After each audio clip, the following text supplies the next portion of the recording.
So this meeting of the Village Board will not be broadcast live at this time via the Village YouTube channel, but it will be posted later. We're going to try and get it up while we're in executive session, so hopefully when we come back from executive session, it will be on live on the YouTube channel.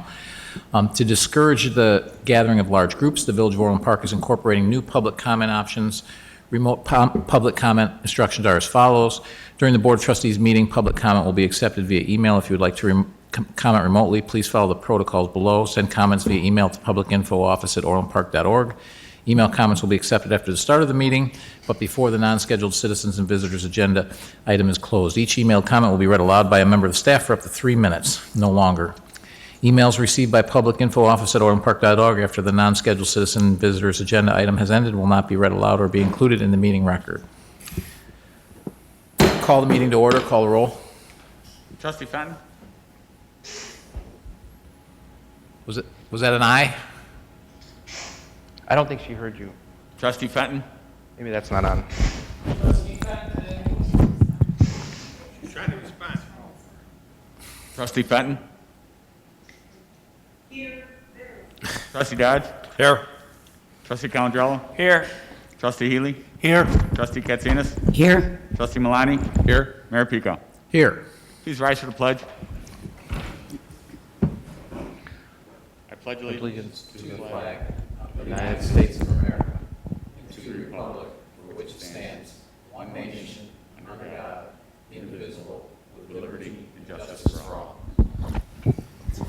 I'll entertain a motion to go into executive session for approval of minutes, the appointment, employment, compensation, discipline, and performances or dismissal of specific village employees, collective negotiating matters between the village and its employees or their representatives, or deliberations concerning salary schedules for one or more classes of employees, and for pending litigation against, affecting, or on behalf of the village, or when found by the board that such action is probable or imminent. So moved. Second. Call the roll. Trustee Katsinas? Aye. Trustee Calandrello? Aye. Trustee Fenton? Aye. Trustee Dodge? Aye. Trustee Healy? Aye. Trustee Malani? Aye. Mayor Pico? Aye. We're going to go into executive session. Trustee Fenton? Here. Trustee Dodge? Here. Trustee Calandrello? Here. Trustee Healy? Here. Trustee Katsinas? Here. Trustee Malani? Here. Mayor Pico? Here. Approval of May 4, 2020 regular meeting minutes. Mr. Chairman, doing the pledge. Trustee Malani. I move to approve the minutes of the Board of Trustees meeting of May 4th, 2020. Second. Any comments? Call the roll. Trustee Malani? Aye. Trustee Calandrello? Aye. Trustee Fenton? Abstain. Trustee Dodge? Aye. Trustee Healy? Aye. Trustee Katsinas? Aye. Mayor Pico? Aye. Accounts payable for May 5th, 2020 to May 18th, 2020.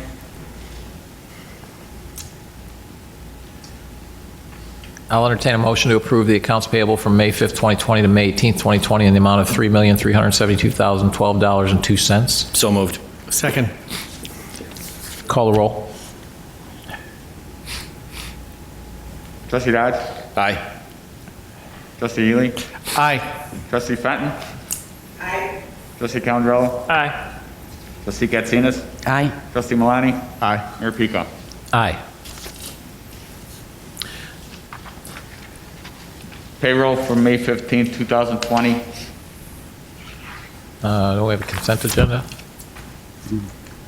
Oh, I'm sorry, it's consent agenda. Consent agenda. Item A, payroll for May 15th, 2020. Item B, approval of Illinois Workers' Compensation Commission settlement contract lump sum petition in order in case numbers 19 WC 12810 and 20 WC 06762. Item C, Autumn Recreation and Parks Program lists approval. Item D, Camino Park Pond Shoreline Restoration Stewardship 2020 to 2023. Item E, Eagle Ridge 4 Pond Shoreline Restoration Stewardship 2020 to 2023. Item F, Parkview Estates Pond Shoreline Restoration Stewardship 2020 to 2023. Item G, Redondo Pond Shoreline Restoration Stewardship 2020 to 2023. Item H, Rec Center and Rec Center South Pond Shoreline Restoration Stewardship 2020 to 2023. Item I, Warwick Lane and Warwick Lane South North and Warwick Lane South Ponds Shoreline Restoration Stewardship 2020 to 2023. Item J, Park Courts Repairs Bid Award. Item K, a resolution authorizing the renewal and execution of an intergovernmental agreement with the Village of Orland Hills, providing for police dispatching and prisoner detention services resolution. Item L, parcel OME 0011 conveyance to IDOT, Illinois Route 7 Southwest Highway Project resolution. Item M, parcel OME 0017 conveyance to IDOT, Illinois Route 7 Southwest Highway Project resolution. Item N, Bilex subdivision, formerly Phase 6A of Palos West, plat of subdivision approval for water and sewer service for unincorporated property. Item O, disposal of village equipment, online auction, Public Works Department ordinance. Item P, Sterling Ridge Park Development Award. I'll entertain a motion to approve items A through P of the consent agenda. So moved. Second. Call a roll. Who moved that? Who made the motion? John, I did. Dodge. Dodge and Healy seconded it. Thank you. Trustee Dodge? Aye. Trustee Healy? Aye. Trustee Fenton? Aye. Trustee Calandrella? Aye. Trustee Katsinas? Aye. Trustee Malani? Aye. Mayor Pico? Aye.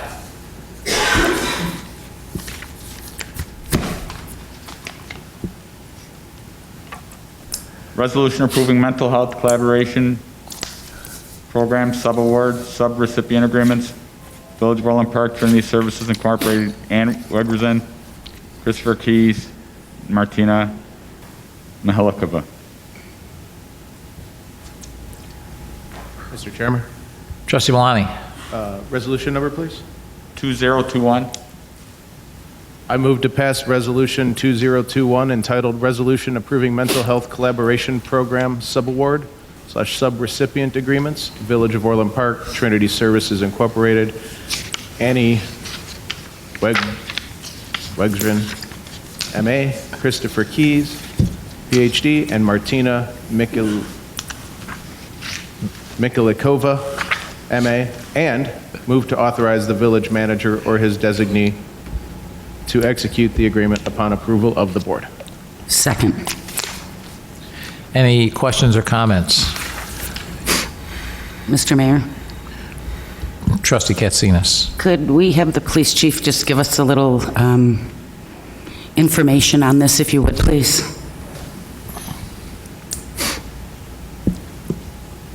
Mr. Mayor, members of the board, this is a resolution to approve us obtaining a $750,000 grant from the Department of Justice, which it's a 3-year grant. It will allow us to work with Trinity Services, who we now use for assistance on our mental health calls.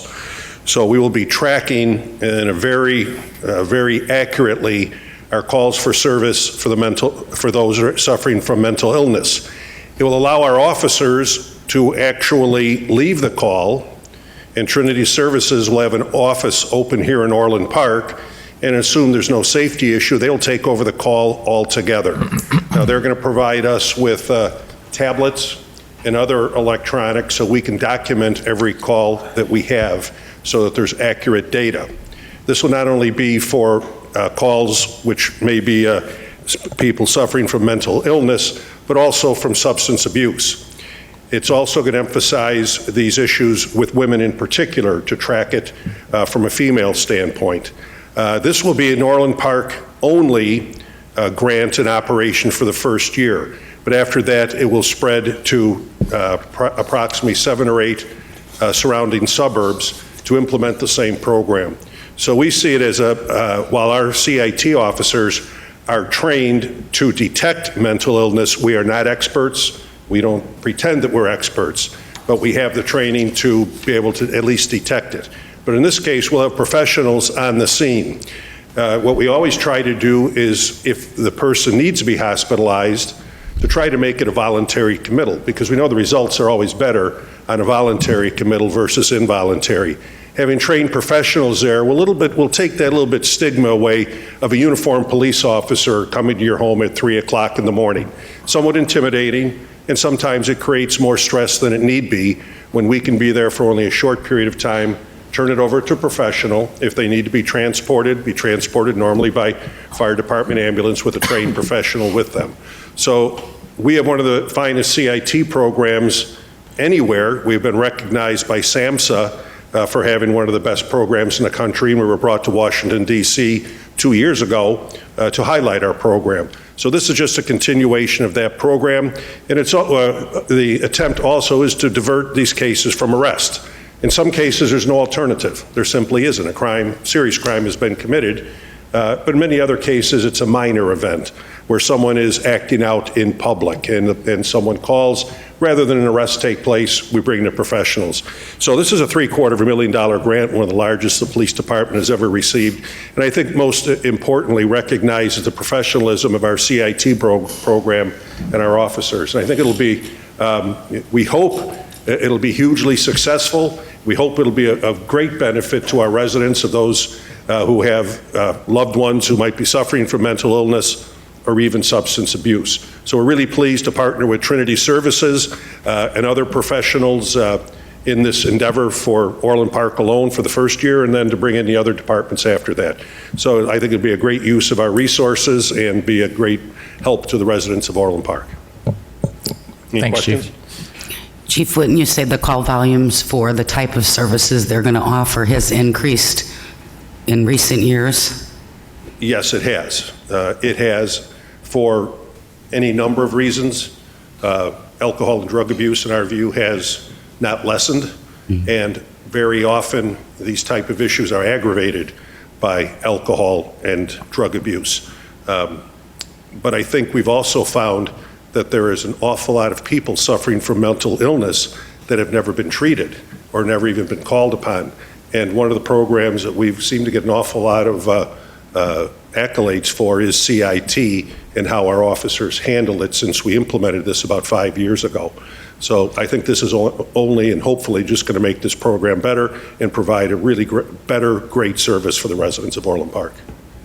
Excellent. Thank you, Chief. Anything Mr. else? Chairman. Thank you. Any other comments? Mr. Chairman. Trustee Malani? Chief McCarthy, another kind of to piggyback on what Trustee Katsianis was just saying. Have we seen an uptick in the number of incidents over the last few months since March? Yes. Did not start that way for the first 4 or 5 weeks, but since then we have seen a significant increase in number of domestic cases, which do include mental illness, do include alcohol and drug abuse. So yes, there has been an increase. Thank you. Anything else? The other thing I'll add is, yeah, this is an outstanding program. It's going to be needed more than ever, given the current crisis, as Trustee Malani just pointed out and asked, with the economic destruction that's going with it. I actually looked this up. A study of the Great Recession showed that for every percentage point of unemployment increase, the suicide rate goes up 1.6%. So just over the last 2 months, we have an increase in unemployment of 18%. If that study holds true, which I hope it doesn't, that's a 30% increase in suicide attempts and suicides. So that doesn't even include the other mental health issues you talked about. So I'm really thankful we have this program. I think it's going to be, it's been a great program, and it's going to be needed more than ever. So thanks, Chief. You're welcome. Call the roll. Trustee Malani? Aye. Trustee Katsianis? Aye. Trustee Fenton? Aye. Trustee Dodge? Aye. Trustee Calandrello? Aye. Trustee Healy? Aye. Mayor Pico? Aye.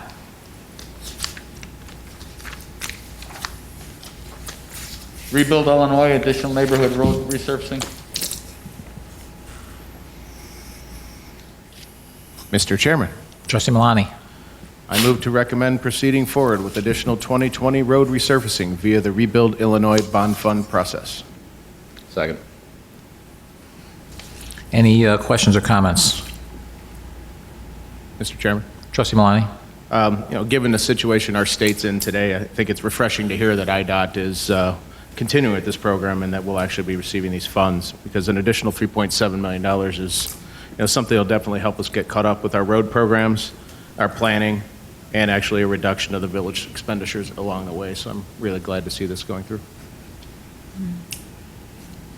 Any other comments? So this is a good program. It's important. We can spend it on a lot of different things road-related, but it's important that even in these times that we continue our capital programs, delaying capital programs, things like keeping our roads repaired only end up costing us more money in the long run. So I want to thank the board for expanding the road program last year, then continuing that investment this year. We've advanced our road program several years with the decisions we've made in the last 12 months. And a few more years of these efforts, including this, will help us remain on a normal schedule going forward. So thank you for everyone for doing that. Call the roll. Trustee Malani? Aye. Trustee Dodge? Aye. Trustee Fenton? Aye. Trustee Calandrello? Aye. Trustee Healy? Aye. Trustee Katsinas? Aye. Mayor Pico? Aye.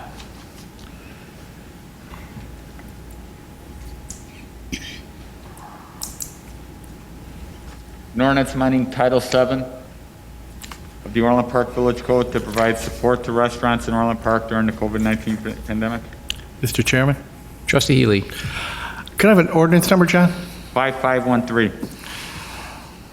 I move to pass ordinance number 5513, entitled, "An Ordinance Amending Title VII, Business and License of the Orland Park Village Code to provide support to restaurants in Orland Park during the COVID-19 pandemic." Second. And George, could you just give everyone a brief overview of what this is, or have someone do it?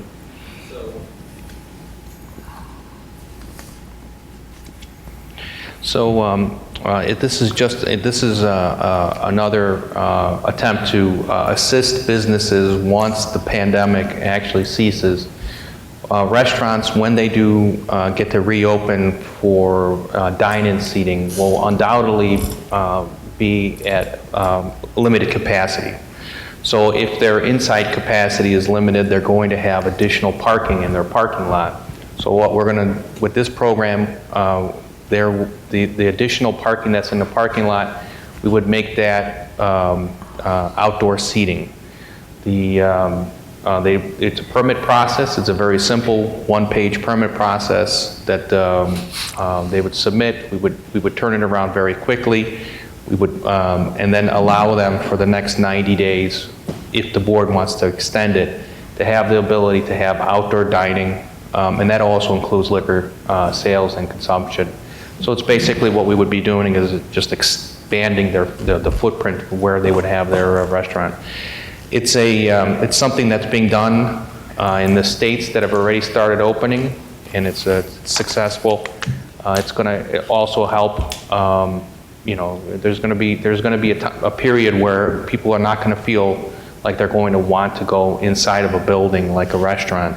So this will be just another thing for businesses to be able to enhance their business. Any other questions or comments? Mr. Mayor? Trustee Katsinas. George, will there be a charge for this license for a business to apply for the license to fill out the form? No. So it's at no charge to the business? Correct. Thank you. Mr. Mayor, Trustee Calandrello. just wanted to thank staff for bringing this up. I think this is a great thing, and it's supported by science that transmission outside is almost, it's very, the resistance, or the percentage of outside transmission has been very, very low. So I think it's just a great way to help our small businesses and our businesses, period. So the science supports this, and we try to support our business as much as we can. So thank you for bringing that up, and hopefully it's a smooth transition. Mr. Mayor? Trustee Healy. I think this is a great idea, George. I think I'm glad we're doing it. It's going to give the business owners, especially the small restaurants here, a chance to prove their ingenuity and that through decorating and handling this. And I think it'll be, I look forward to see some, a whole different environment out there of doing it. So for those that survive, I hope they do a great job. Thanks. Any other comments? Mr. Chairman? Trustee Malani. This is interesting because I was watching the Sunday morning news the other day, and there was an announcement that 49 states had eased their social distancing restrictions. And I was surprised when I found out that the outlier wasn't Illinois, it was Connecticut. It was surprising to me because it's making me wonder how Illinois made it into the list of 49, as we seem to be kind of kicking the can down the curb instead of evaluating how we can actually salvage our economies and maintain the health and safety of our residents at the same time. So that being said, I think this really gives Orland Park a leg up and, heading in the right direction. gives an alternative for people to eat at restaurants, maintain that adequate level of distance, as Trustee Calandrella just mentioned, and also keep the employee and the patron safe as well. I think that's key to a program like this. And more importantly, we're going to help those starving businesses dig themselves out of the turmoil they've been facing over the past few months. So I think there's many areas that have actually opened restaurants with 50% capacity restrictions, have been able to move their tables 6 feet away from each other, limit numbers of people at tables, and on top of that, open outdoor seating as we're talking about. So as we're all aware, I think there's several businesses that'll probably never recover or never be able to open, but this will actually be able to give some of those restaurants and businesses the opportunity to start recovering now. So thank you for putting this together. Any other comments? So I'll just close with, we know that restaurants will eventually open. I hope they move, I hope the governor listens to what the IML has asked for and what we have asked for to move them into phase 3. I also know the city of Chicago's asked for them for that move as well. This way they can get their site plans in now. I encourage them to get them in now. They can do their construction, their tents, whatever they want to do outside, they can do that now so they're ready to hit the ground running when that opening occurs, because we all know people are probably going to be a little more reluctant to go inside. So I think it's great to get this done ahead of time. It's also a great example of implementing good ideas quickly. Nabia is actually the one that brought this idea to me a little over a week ago. So I really appreciate you, Nabia, for bringing that to me. Within 2 hours, we were working on the ordinance and thinking it through, and we got involved all the staff to make sure that we got it done right. It was actionable, it's smart, it's helpful, it doesn't drain any of our resources, and it's going to help our restaurants immensely, so great job on that. Nabia, George, Ed Lilo, who I know worked on it, and anyone else who worked on this, who brought this to life real quick, I really appreciate it. It's great work, well done. Call the roll. Trustee Healy? Aye. Trustee Katsinas? Aye. Trustee Fenton? I, Trustee Dodge? Aye. Trustee Calandrella? Aye. Trustee Malani? Aye. Mayor Pico? Aye.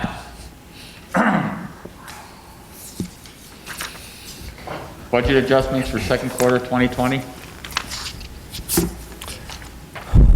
Mr. Mayor? Trustee Healy. I move to recommend to the village board to approve an increase to the fiscal year 2020 revenue budget of the general fund in the amount of $117,570, a decrease to the fiscal year 2020 expenditure budget of the general fund in the amount of $551,508, a decrease to the fiscal year 2020 expenditure budget of the water and sewer fund in the amount of $120,230, a decrease to the fiscal year 2020 expenditure budget of the Recreation and Parks Fund in the amount of $105,609, an increase to the fiscal year 2020 expenditure budget of the Insurance Fund in the amount of $80,000, an increase to the fiscal year 2020 revenue of the Motor Fuel Tax Fund of $1,247,056, an increase to the fiscal year 2020 expenditure budget of the Motor Fuel Tax Fund in the amount of $1,247,056, an increase to the fiscal year 2020 revenue budget of the Capital Improvement Fund in the amount of $1,247,056, and an increase to the fiscal year 2020 expenditure budget of the Capital Improvement Fund in the amount of $1,247,056. Welcome to fund accounting. Do I hear a second on that mouthful? If you could repeat it, I'll second it. I'll take that as a second from Trustee Dodge. Are there any questions or comments on this? Mr. Mayor, if we could, we have a little presentation. Okay, I'll try to make roll it with quick. it. So I'll try to make this kind of quick. So this is just really giving an introduction into our revised long-term financial forecast based upon the events that are going on. So there's a lot of different places that we looked at to get revenue projections for the upcoming years.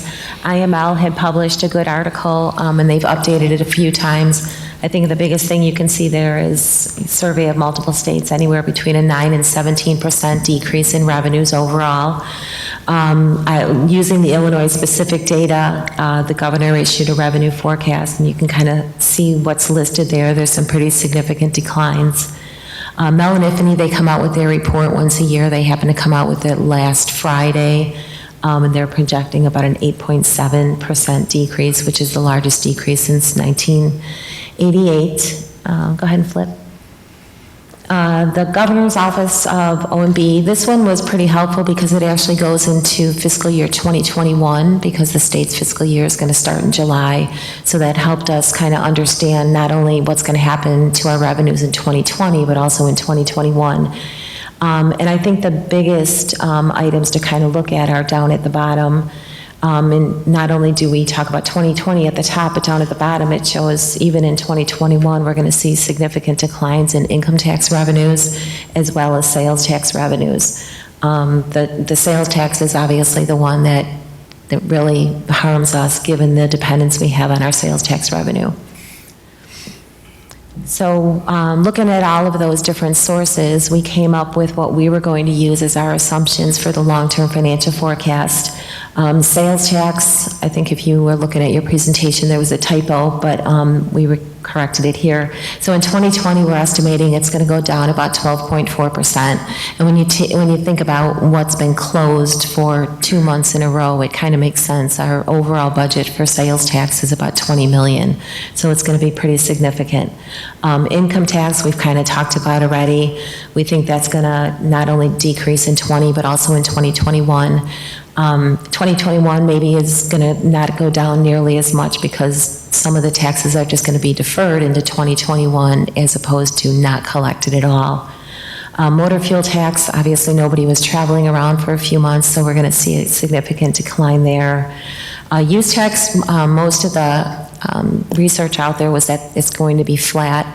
The simplified tax is going into effect on July 1st, so that's going to cause our use tax to probably go down and maybe help a little bit with our sales tax. And then per board direction, we continue to keep our property tax levy in total flat for the out years. Some of the smaller revenue sources, such as gaming tax, probably not a lot of gaming going on with all the restaurant closed, so we've got a pretty significant decline in there. That's not a large revenue source to us, so that decline won't be as significant. Parks and recreation fees, we have a pretty big estimate in there for lost revenue. That was only through May 31st of 2020. That was assuming that all of our facilities would open in some capacity on May 31st of this year. And then we're going to pretty much keep it flat probably for 21 and 22, and then start projecting some increases going forward. Other operating revenues, our assumption was, are just going to remain relatively flat, so we kind of estimated between a 1% and 2% increase per year. So these are the revenue estimates as of today that we are projecting that we're going to lose just in fiscal year 2020 alone. And these estimates are what are built into the long-term forecast that we'll show you later. So sales tax is obviously a big one. We looked at the different SIC categories that we have. We looked at, retail is obviously our largest source. Auto dealerships, while they're still selling cars, they're not selling them at the same pace. And then obviously our restaurants are our third highest category of sales tax, and the majority of them have been closed. I just kind of listed out the dollar amounts here. Income tax, we already talked about. Motor fuel tax, gaming, recreation fees. At the time I was putting this together, recreation had estimated $650,000 in lost revenue. And like I said earlier, the revised estimate I received today is about $1.1 million. So it's basically doubled by pushing back a number of our programs for an additional amount of time. Civic Center revenues, they've had tons of cancellations. I think they've got cancellations coming in that are for the month of August now. So there's a lot of cancellations going on there. So these numbers were built into the 2020 budget. We reduced the revenue by that and used that revised revenue estimate for the long-term forecast. Mayor Pico, just before we go on to the next page, go back, if you could, just one. What's the page total, Anne Marie? It's about $4 million. Okay, thank you. Sorry, I should have done that. That's so total, all things, it's only 4? Yeah, it's a little bit over $4 million. And then when you add in the additional amount for the recreation, obviously No, it's going to be 4 higher. million is 4 4 and a million. half, so- 4 3/4. Yeah. Yep, thank you. Yep. So expenditure assumptions that we put in here, we did do a 3% annual total compensation increase for all groups. We know that's not going to hold through for all of them, but we made the assumption of the 3% given the board's direction. We did factor in the cost of the ERI program for everybody that is participating in that program. Operating expenditures, insurance premiums going up slightly each year. Computer maintenance, as we continue to improve both our technology infrastructure as well as our systems, our maintenance is going to go up on that. Vehicle costs, maintenance costs, given some of the plans that we're looking at, we thought we would probably have a 50% decrease in the actual maintenance costs. The leasing, I know George we talked about this a little bit differently, but we're averaging that we're going to spend, whether we buy vehicles or lease them or some hybrid of that we'll probably spend about $1.2 million per year.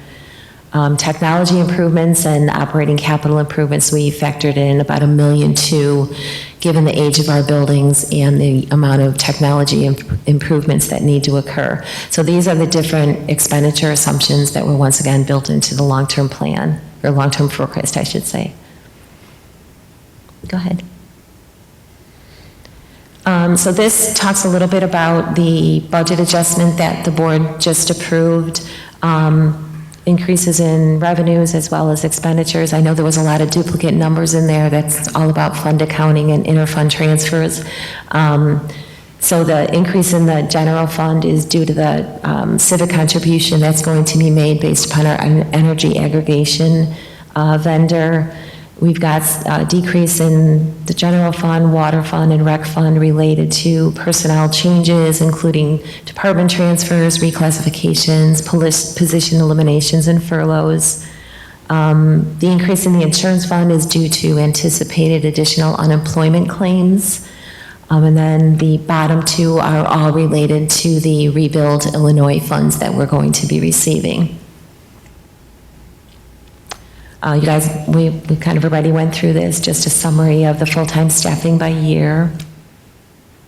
All of the staffing change that we previously talked about in the executive session are built into this model.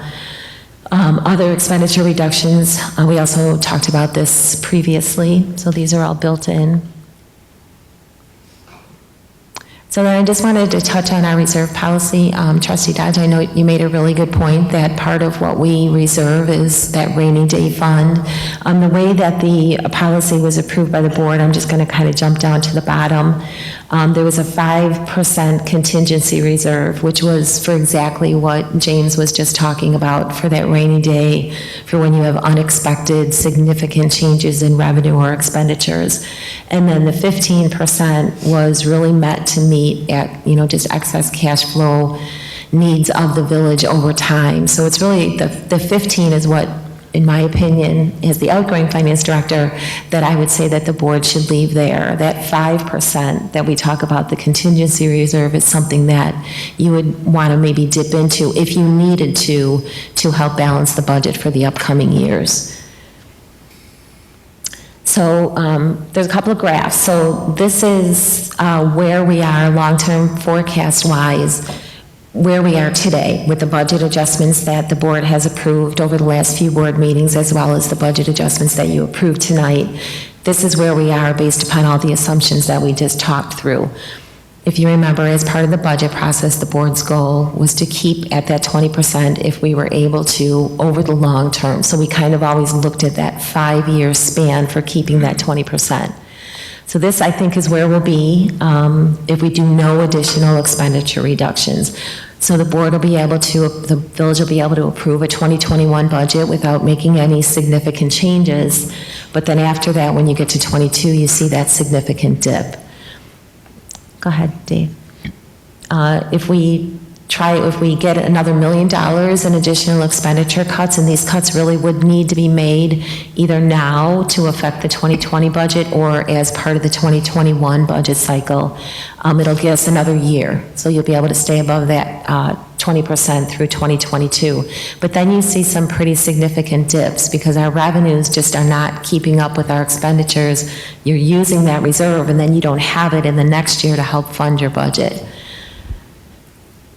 Last one, this is where we get to stay in that healthy 20% range for the next 5 years.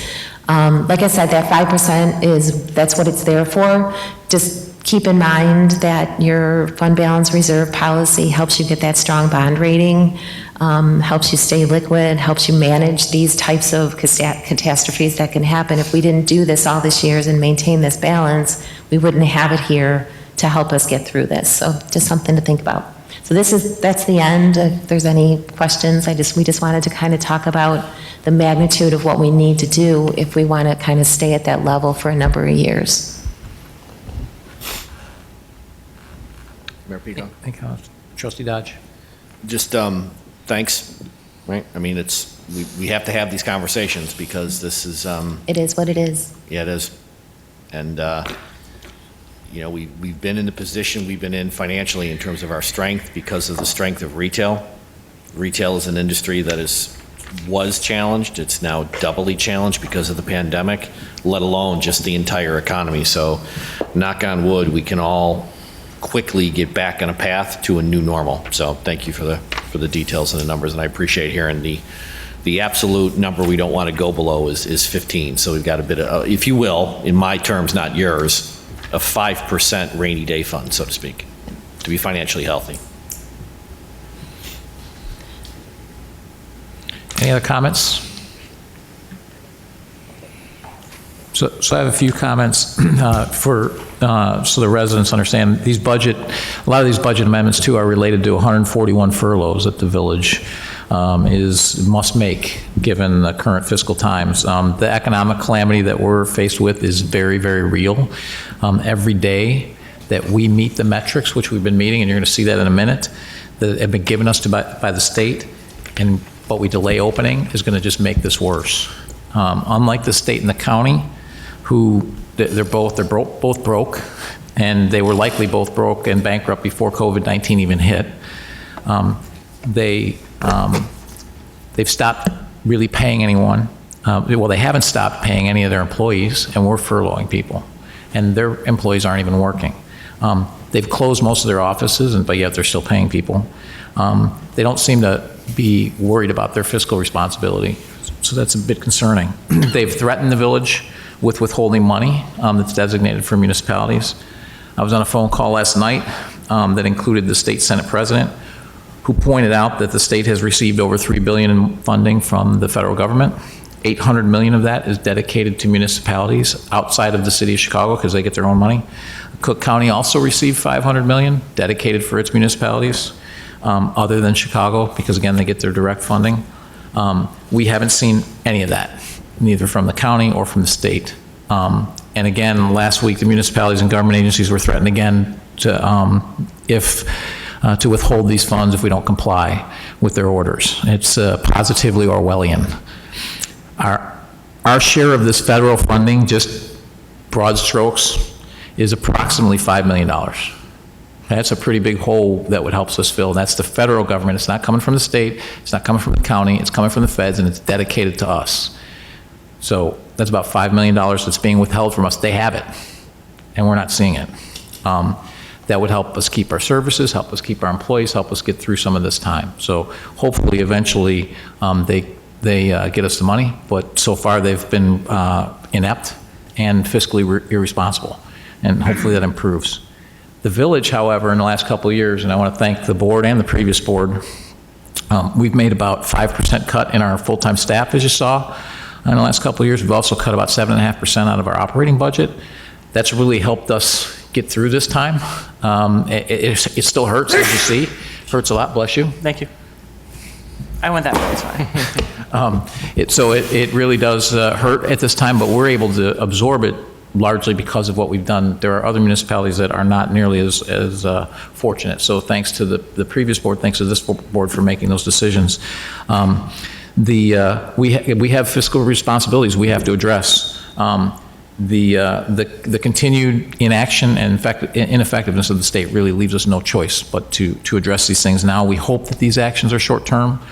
We hope we can bring our employees back and start returning to normal soon, and let's really hope that we do better than these conservative, I hope these are conservative estimates and forecasts, and I hope we end up doing better and we recover faster, because that'll be better for everybody, not just for the Village of Orland Park, but for all our residents. So call the roll. Trustee Healy? Aye. Trustee Dodge? Aye. Trustee Fenton? I Trustee Calandrello? Aye. Trustee Katsinas? Aye. Trustee Malani? Aye. Mayor Pico? Aye.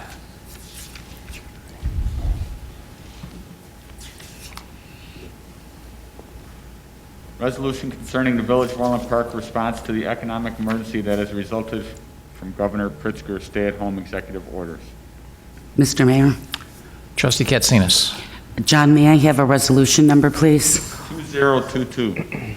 Mr. Mayor, I move to adopt resolution number 2022 entitled Resolution Concerning the Village of Orland Park's Response to the Economic Emergency that has resulted from Governor Pritzker's stay-at-home executive orders, as amended, including an amendment to the title of the resolution so that the title of the resolution number 2022 now reads, Resolution Concerning the Village of Orland Park's Reopening Plan in Response to the Economic Emergency Resulting from the Governor Pritzker's COVID-19 related stay-at-home executive orders. Second. The motion's been moved and seconded, and before we open them up for discussion, I do want to give a little background presentation of some of the data and the numbers, and then I'm sure there'll be a little bit of discussion. The first page here, so the CDC, when I was on my first call on this on March 15th, thanks to Mayor Lightfoot put this together for the regional mayors, we actually didn't hear from the state for a couple weeks after this, and they gave us a lot of information. And the CDC, what they told us then is, they said there's really 4 things they look at during an outbreak. So it was very informational. One is they look at morbidity, so how many people die from it. As they said at the time, there's really not much they could do about that because there was no known treatments, so that was going to be what it was going to be. Of course, they would look for treatments, but they didn't know anything that was going to work for it, so that was really something that, while they would look for treatments, they weren't expecting. The second was spread and how fast this thing spreads. Now, this is back on March 15th when we had only a couple cases in the state of Illinois, and the words were that the cat is out of the bag on this, and we're going to have a pandemic.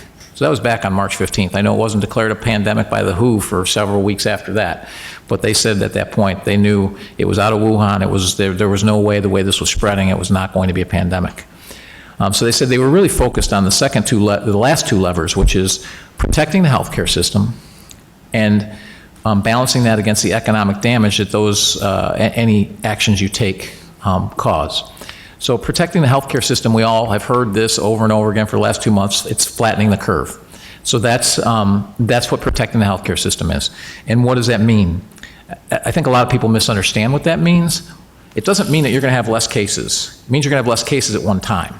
But if you look at the spread of time as you flatten that out, you're still going to have the same number of cases unless you come up with some kind of a cure or vaccine, or somehow it peters out and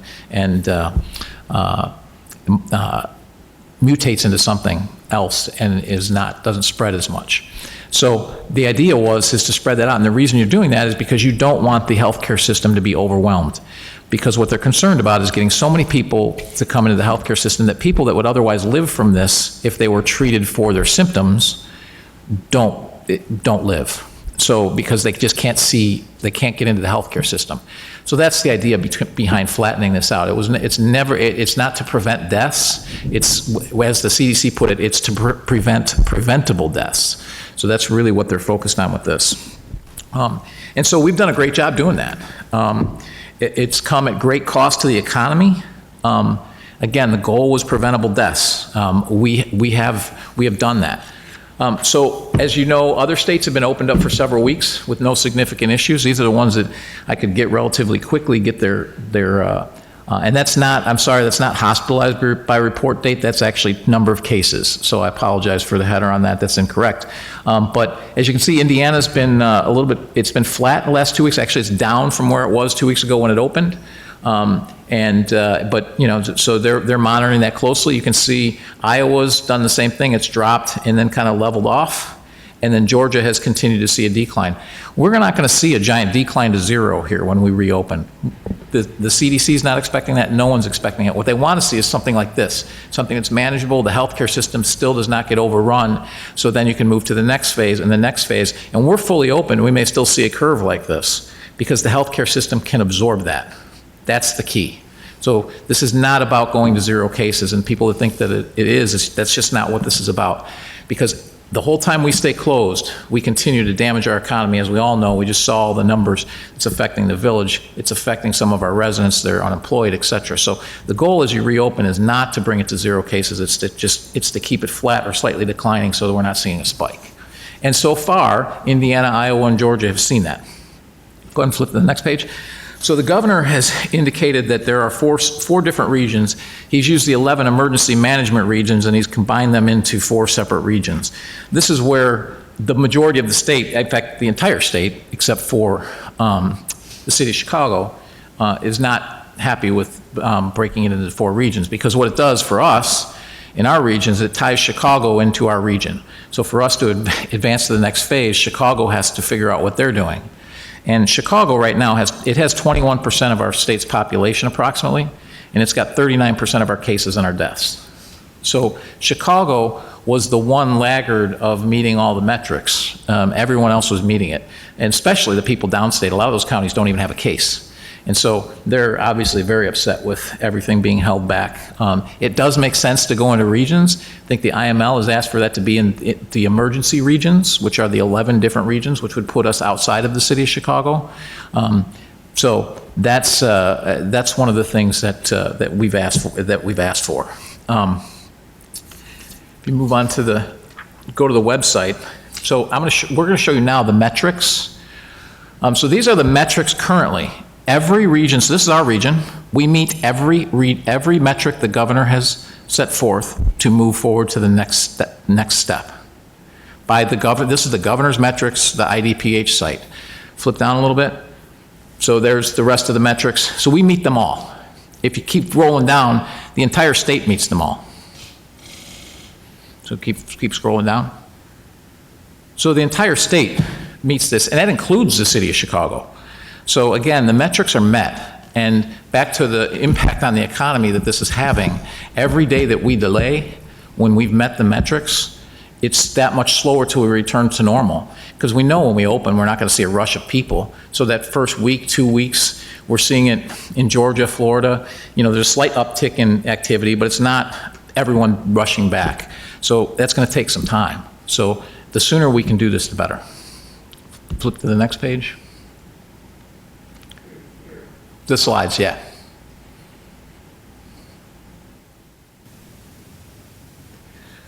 So one of the governor's metrics is testing percentages. So testing percentages across the state have averaged 12.2% positive. Now, we can't see the testing percentages for just suburban Cook County, unfortunately, but that's the statewide. We can see it for Orland Park because we have been tracking this for almost a month. We're at 12.7% specifically in Orland Park, so we're well below the governor's threshold. And you can see going back to like April 24th, there's only like one day that was above 20, and it's actually an average over 14 days. So we're well below that on the testing. Now, I personally don't like this metric for a couple reasons. It can be manipulated either way. You can do less tests and test people you know are sick, and it's going to bump that percentage up. You can do a lot of tests of people that you know aren't sick, and you bring that number down. So I don't think that's the best indicator that we have. One of the things that Orland Park is tracking and that we're tracking as part of our back to normal plan. Flip the next page. I think this is a better metric. It's hospitalized by report date. Because what do we really care about? We really care about who's really sick. Who needs to stress our hospital system? Back to the flat curves. We know that the hospital is going to see cases. So if we're testing more, we know that the numbers are anywhere from 10 times to 20 times more people have this than we've tested for because they're asymptomatic. If we're testing a lot of people and we're catching all the asymptomatic cases, that's great.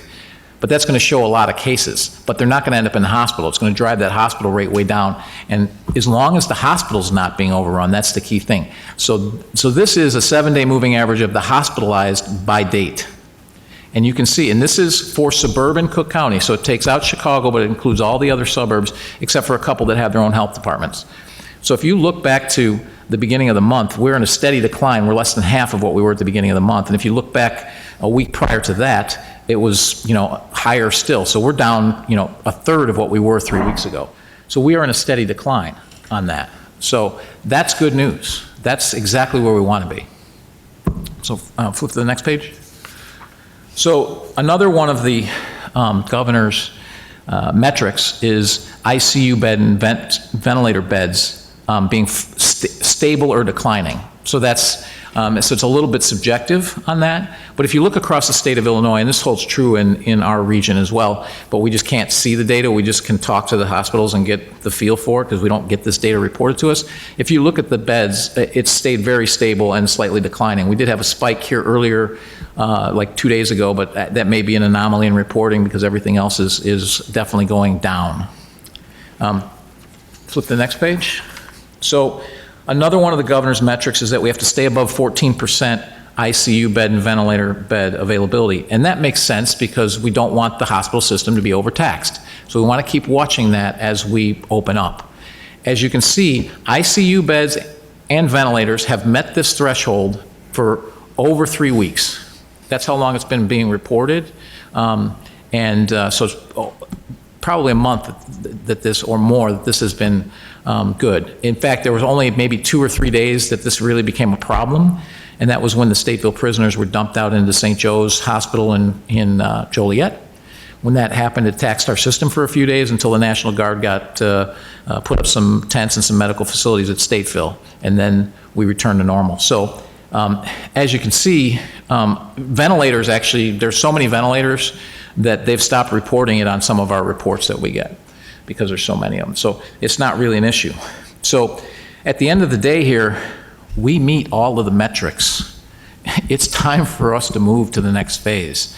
And it's not because we're rushing things, it's because it's a balance. It's a balance between the economic damage and the harm that we're causing people with all of the increased mental health issues, suicide issues, all those things that we just talked about, abuse, all of those things, people being out of work. All of those things, we have to balance those versus the healthcare system. And the whole goal of this was to not overrun the healthcare system. We did not overrun, we did a great job. We did not overrun the healthcare system. We don't want to keep trying to do this in perpetuity or we will absolutely destroy our economy. And then you won't have a healthcare system because you won't be able to afford to pay for it. Flip to the next page.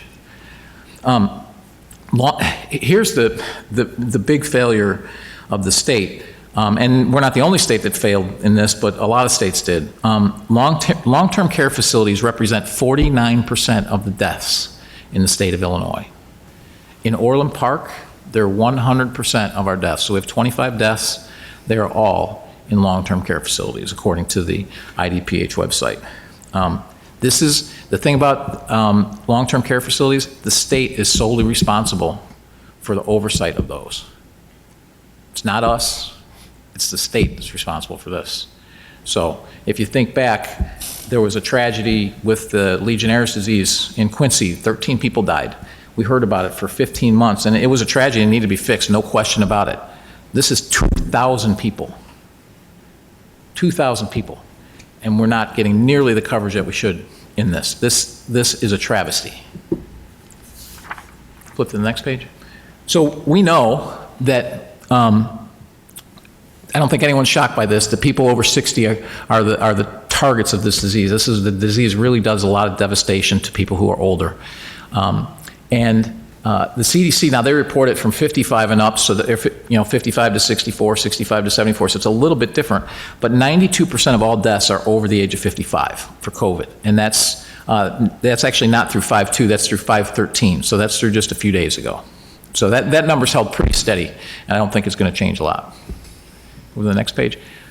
Cook County and Illinois data confirm that COVID becomes even more dangerous with age. What you see on the left there is hospitalization by age. So if you get COVID and you're over 80, there's a 51% chance that you're going to end up in the hospital. 46% if you're 70, and then on down. So you can see it's much more dangerous for those who are older. The morbidity rate, so the death rate by age, if you're over 80, 44% chance that you're going to pass away from this. And there's only a 51% chance you're in the hospital. So you can see that it's very, very dangerous the older you are. One of the things that concerns me about the governor's and the state's Restore Illinois plan is that the CDC actually says in all of their recommendations for all of their phases that until the economy is fully reopened, that people over 60 and who are immunocompromised shelter in place as much as they possibly can, and that long-term care facilities do not receive visitors. The state's plan completely fails to address this, which, given the fact that 49% of our deaths are in long-term care facilities, and this is how much death is in the older population, that's just unconscionable to me that that's not in there. Now, that's something we've asked for. So several mayors sent a letter to the governor asking that this is changed, and so hopefully he'll take that under consideration and adapt his plan. Like all plans, they're not perfect, and they can be adapted. Flip to the next page. So I'll go back to, we've met the metrics for about 3 weeks now. It's time to open. We've accomplished the stay-at-home order. We're not overwhelming the healthcare system. The governor established new metrics. We've met those.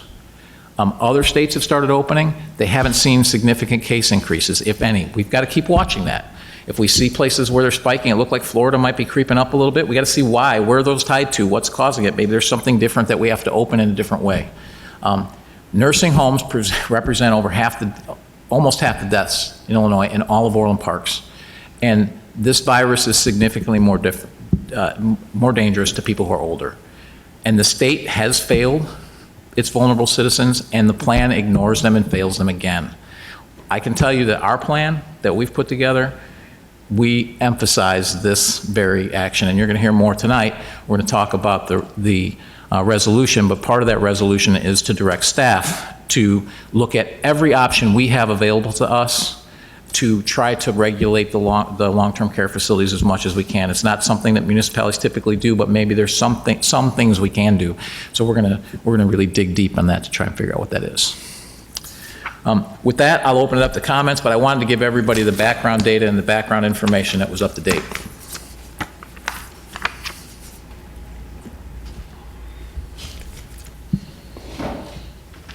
Any comments? Mr. Mayor? Trustee Healy. I applaud this resolution. I think it's great. I regret that I can only vote one time for it. The pioneers who founded this country was built on, they took chances coming over on a Mayflower, taking Conestoga wagons across the country. We should all be taking chances out there. I mean, there's a chance when you walk across the street something could happen. Somebody told me the other day that Father Time is undefeated. We're all going to pass away. As the oldest one on this dais right at this very moment or whatever, but I'm not worried at all. Let's go. I would open up yesterday. You're doing more damage than the good, and for not taking chances. And why does the state not listen to these facts, these things? Why don't they act? Is it because they're professional politicians and don't have any concept of the real world out there? I'd say let's pass it. I doubt if they're going to listen, but I think we should pass it. And the other sections of it seem like very wise things to have Klein Thorpe look into a couple of things, and I'd say let's get this village open. Mr. Chairman. Trustee Milani. As I mentioned earlier, and as Mayor Pekow just mentioned, our state is failing us. They're not providing the guidance, the direction, and the coordination as they should be. They're unresponsive to our requests, and they just keep kicking the can down the road, and they're constantly moving the targets, as we've mentioned here tonight.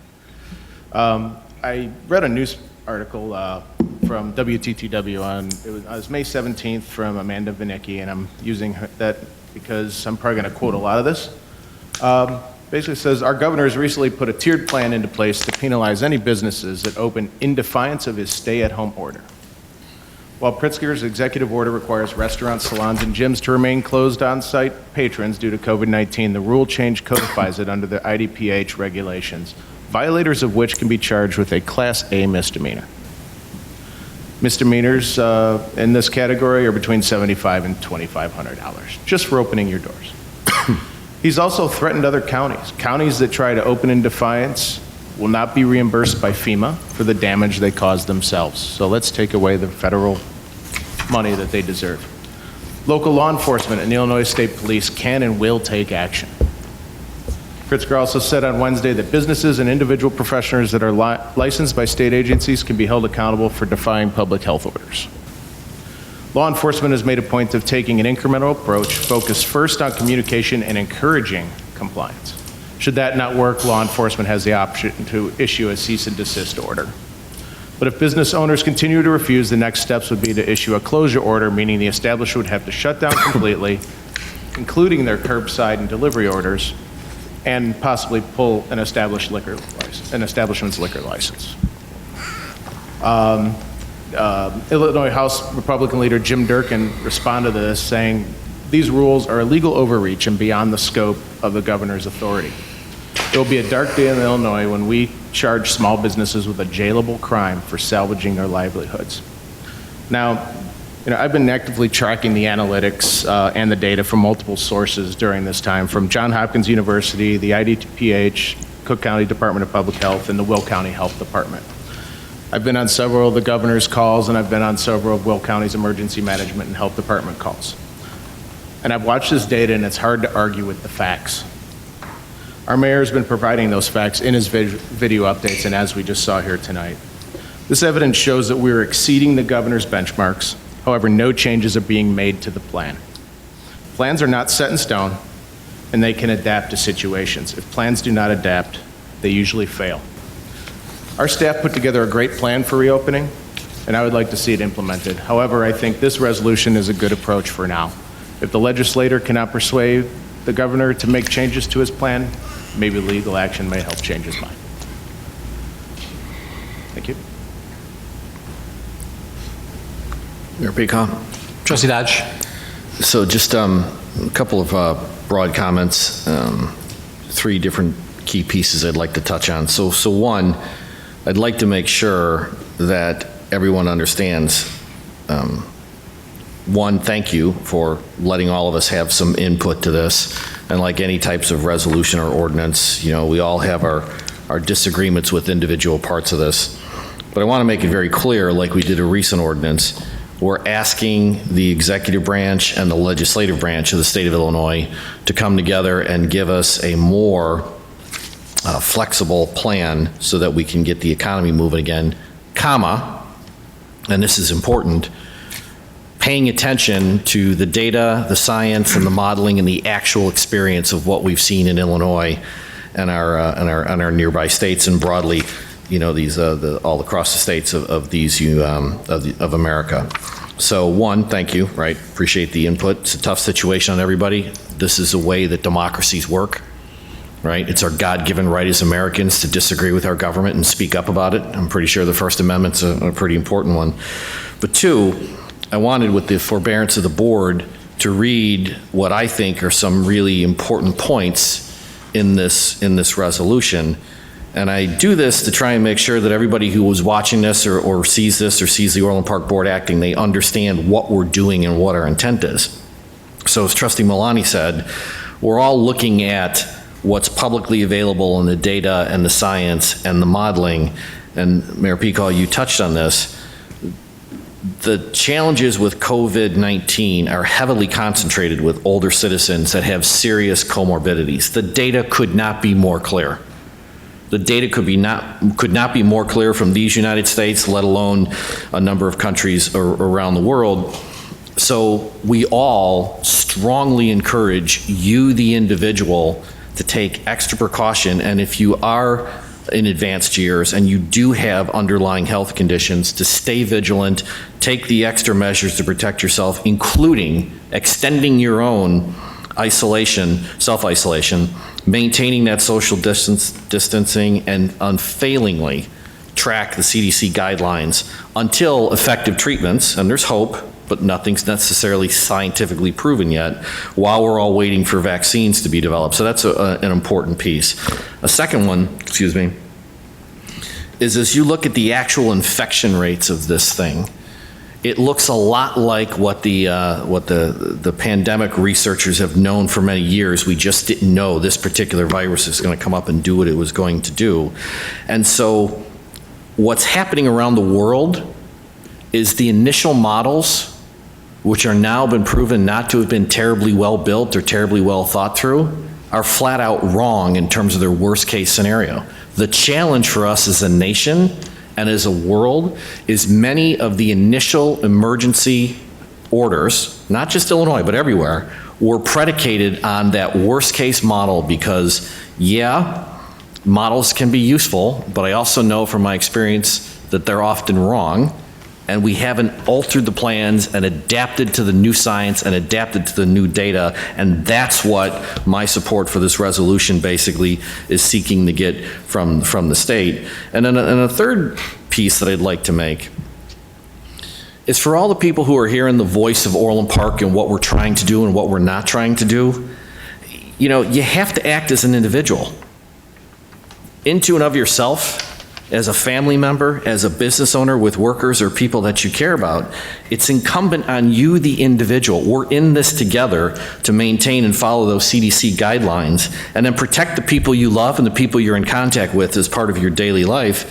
And then for all the folks that I've bumped into at a Menards or Home Depot or Lowe's at 6 a.m., because that's when I prefer to shop now, just to be largely alone in the aisles, you know, it's not about you in terms of asking you to wear a mask for a while until we get through this. It's about the rest of us and the impact you may inadvertently have on a lot of different people. So again, I can't come back and emphasize this more strongly. Individual actions are what gets America through this, consistent with the science and the guidelines, and that's an important piece of what we tried to communicate with this. And then there's, you know, quite a bit of folks, do we sue, do we litigate, do we not? I think we've settled on a pretty good option as a board, and God is my witness, I sincerely hope that over the next 2 weeks, the data keeps trending in the way that it's been going, and all of this was just so much angst, and we actually have a solid, executable plan based on the science, based on the data, that lets us reopen Illinois as appropriately, given the way this disease is running, that we now know definitively from the data and science. So with that, Mayor Pico, I appreciate your time. Any other comments? Mr. Mayor, Trustee Calandrello. at this time, based on everyone's comments, I do want to make an amendment to paragraph 17, which is on page 3. I'd like to strike the language, the Illinois Department of Public Health, and insert federal and state governments were, and then have the sentence continue. So again, 17th whereas, page 3, which is the fourth one on the page, striking the language Illinois Department of Public Health and inserting federal and state governments were. Do I hear a second from anyone? Mayor Pico, I'll second it so we can talk about it. Okay. Trustee Cal, just want to make sure I know the paragraph you're referring to. You said third page? It's the third page. It's the fourth paragraph on the third page. Any comments? Mr. Mayor, the reason why I brought this amendment up, I think it's just factually, it's been documented. That's been a couple, both of our governments had issues with PPE equipment, and I'm just trying to make a productive ordinance resolution.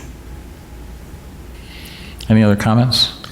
Mayor Pico, my comment was, I understand, I believe, the essence of what was in the original resolution. I believe I understand the essence of what Trustee Calandrello is trying to do. My frustration as an individual American who happens to have access to a microphone is we as a nation and as a society, we're not ready The risks were known, so here we are. So, you know, I get it. I'm not quite sure exactly, you know, how best to express it. I mean, there's a lot more could have been done at all levels of government. Quite frankly, this is not a local government. This is not a municipal government responsibility. This is counties, this is states, this is federal, and all of the various tentacles and agencies. And, you know, like I said, as a nation, we weren't ready. And I guess what I would say, what I would jump in here and say is the reason that, you know, I'm not in favor of changing this is because we have visibility to this, plus this resolution is to the state. We don't necessarily have visibility, we don't have visibility to the federal government. What we do know from the state is that they said that they haven't been able to fulfill unemployment requests, but they've got the money from the feds, but they can't fulfill it. I already told you that I was told yesterday there's $3 billion sitting down there for the state from the feds, and they're not distributing it to the municipalities.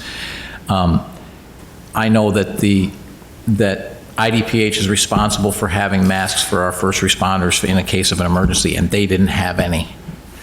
And the federal government does have some responsibility for that, but then again, they don't usually prepare for 50 states all at one time, whereas our state didn't even have it for us, and they still don't have it for us. We had to go out and find masks for ourselves, which we did, and then we, to Trustee Dodge's point, we had to go out and find masks for our medical offices because they couldn't get it from IDPH or the Cook County Department of Public Health. That's nuts that we had to go find it, but we could find it. We found it.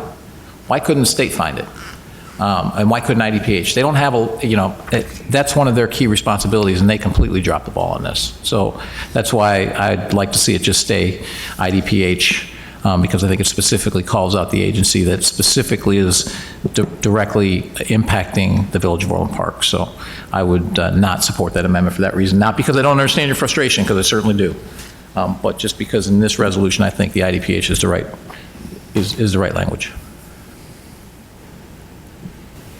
Any other comments? We'll call the roll on the amendment to strike state of Illinois and make it federal and state. So a vote yes would change it to federal and state. Trustee Calandrella? Aye. Trustee Dodge? Aye. Trustee Fenton? Aye. Trustee Healy? No. Trustee Getzinas? No. Trustee Malani? No. Mayor Pico? No. Motion fails. Are there any other comments on the main motion on the resolution? Yes, Ms. Oh, sorry. No, please. Oh, okay. Trustee Calandrella, you still have the floor. Ladies first. Well, you still have the floor. Okay, I guess, Mr. Mayor, I'd like to make another amendment. Page 4, whereas 3, which is number 25, I'd like to strike that whereas. So we're on page 4, it's going to be the third whereas. It says, whereas the residents of Orland Park have been without representation at the state level in Springfield since the beginning of the COVID-19 pandemic. And I'd like to strike that whereas, please. Do I have a second? Mayor Pico, I'll second so we can talk about it. Okay, Trustee Dodge seconds it. So I made this amendment because I'm just trying to make this a factual resolution. As you have alluded, the village has been working with our state reps or other reps of the department, and I just feel like this is inaccurate. As anyone who knows about legislative bodies, they're actually probably more productive when they're not in session than when they're in session. So I think that this just doesn't, it's not a productive whereas for this resolution, and I just rather see a constructive solution and working together. So I feel like this is just not accurate. Thank you. Mr. Mayor? Trustee Healy. It's my understanding they weren't in Springfield. I don't know what the problem is. They were in session, and you're right, they were not in Springfield. They're not in, it says state level in Springfield. I don't know. I think I'm kind of resentful that they were not in Springfield. I think that they get paid pretty well. They've got some great pensions. What have they been doing? I mean, They could have gone down there and kept social distance, but, I mean, they are, there's a lot of things to be disappointed in this state for, and they're part, you know, they're not, I think they're part of the problem, but as far as this being factual, I think it's, I mean, I think it understates the absence of representing, and not only in representing the way I feel, there, I don't know anybody down there, so. Mr. Chairman? Trustee Malani? I guess I'll forward this question to Trustee Calendrell if he chooses to answer it. Which action specifically has our legislature actually completed that would make us want to take this out? The legislature has been in session, but they have not been in Springfield for the entire length of the COVID, the COVID thing, so they haven't done anything. They haven't done anything? Okay. I just wanted to confirm. Okay. Trustee Dodge?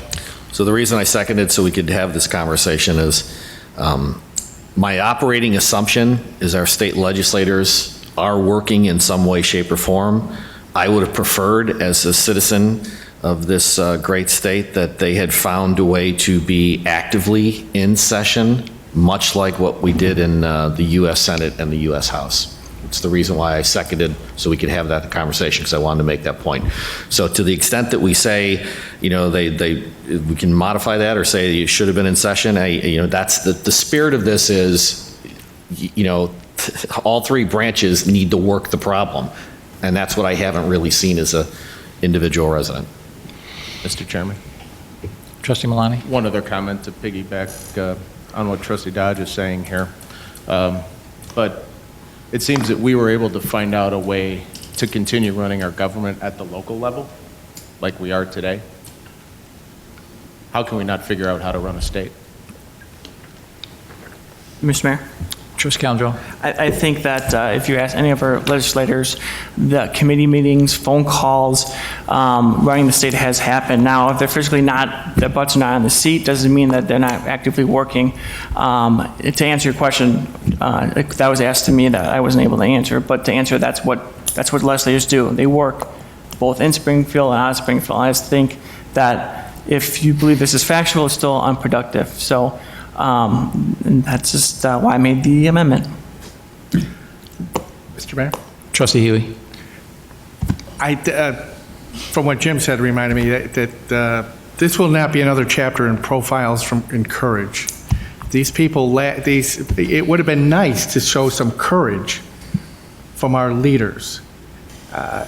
We haven't seen them stand up to the pandemic. We haven't seen them stand up to the pension disputes. We haven't seen them stand up to the tax. These people don't stand up to anything. It's just disappointing. I wish they'd show some courage and some backbone. Any other comments? Mayor? Trustee Katsinas?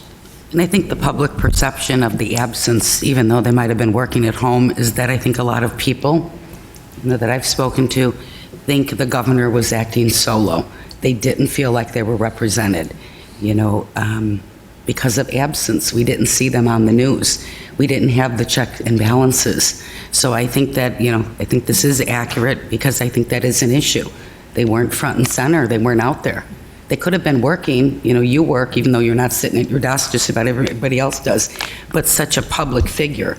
And the reassurance of them being there to the public, just like we're here tonight, is huge.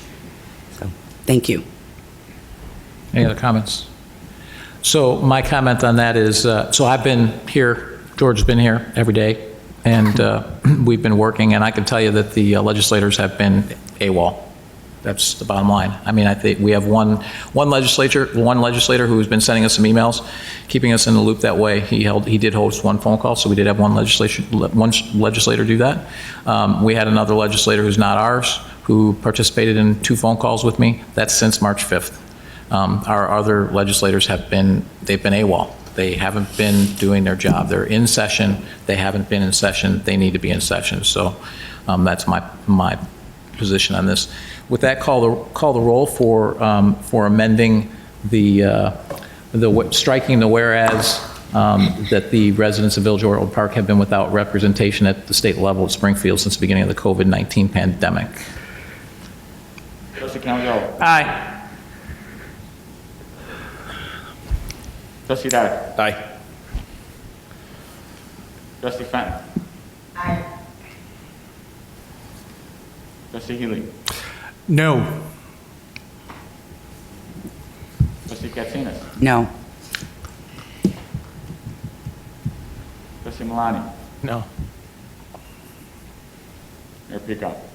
No. Motion fails.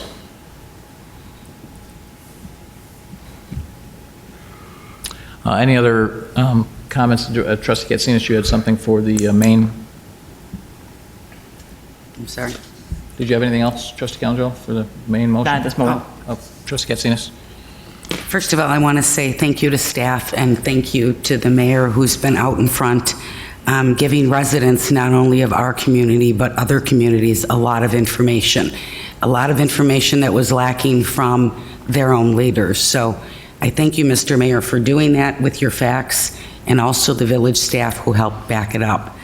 I think, even with one death, it's too much with the virus, but it's time to open up, and it's time about freedom, people's businesses, not only financial, but mental and other issues that can't be measured.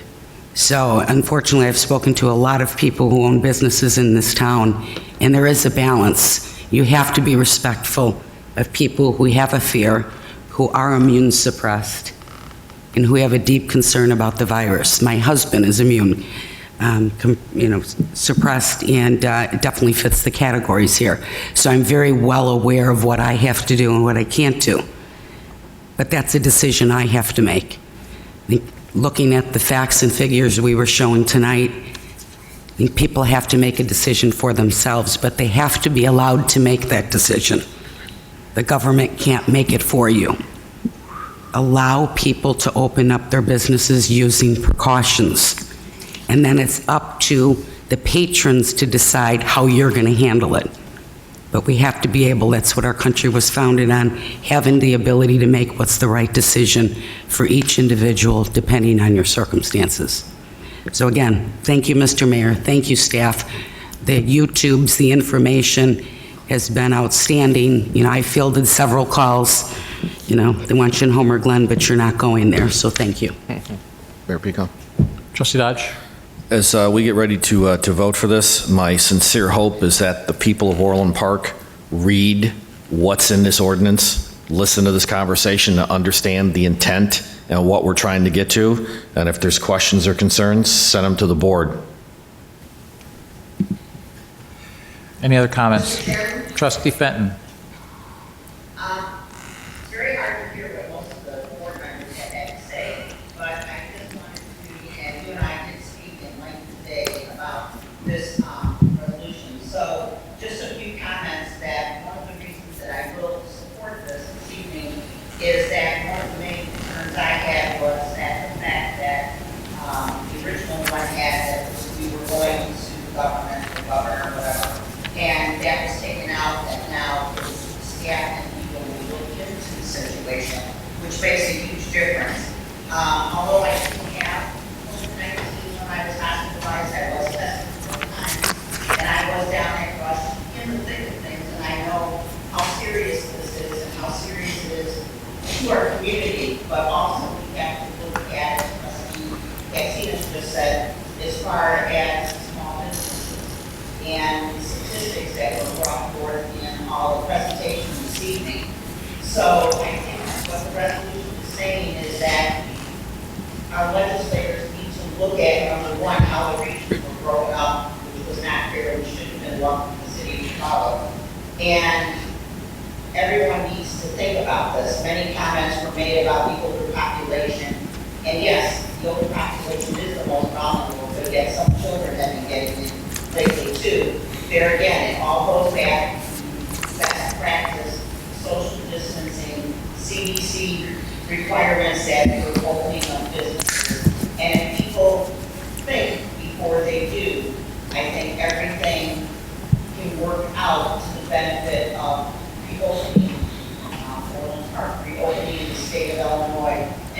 helping our small businesses, because every single day there's another business that has to close because of the restrictions that they have.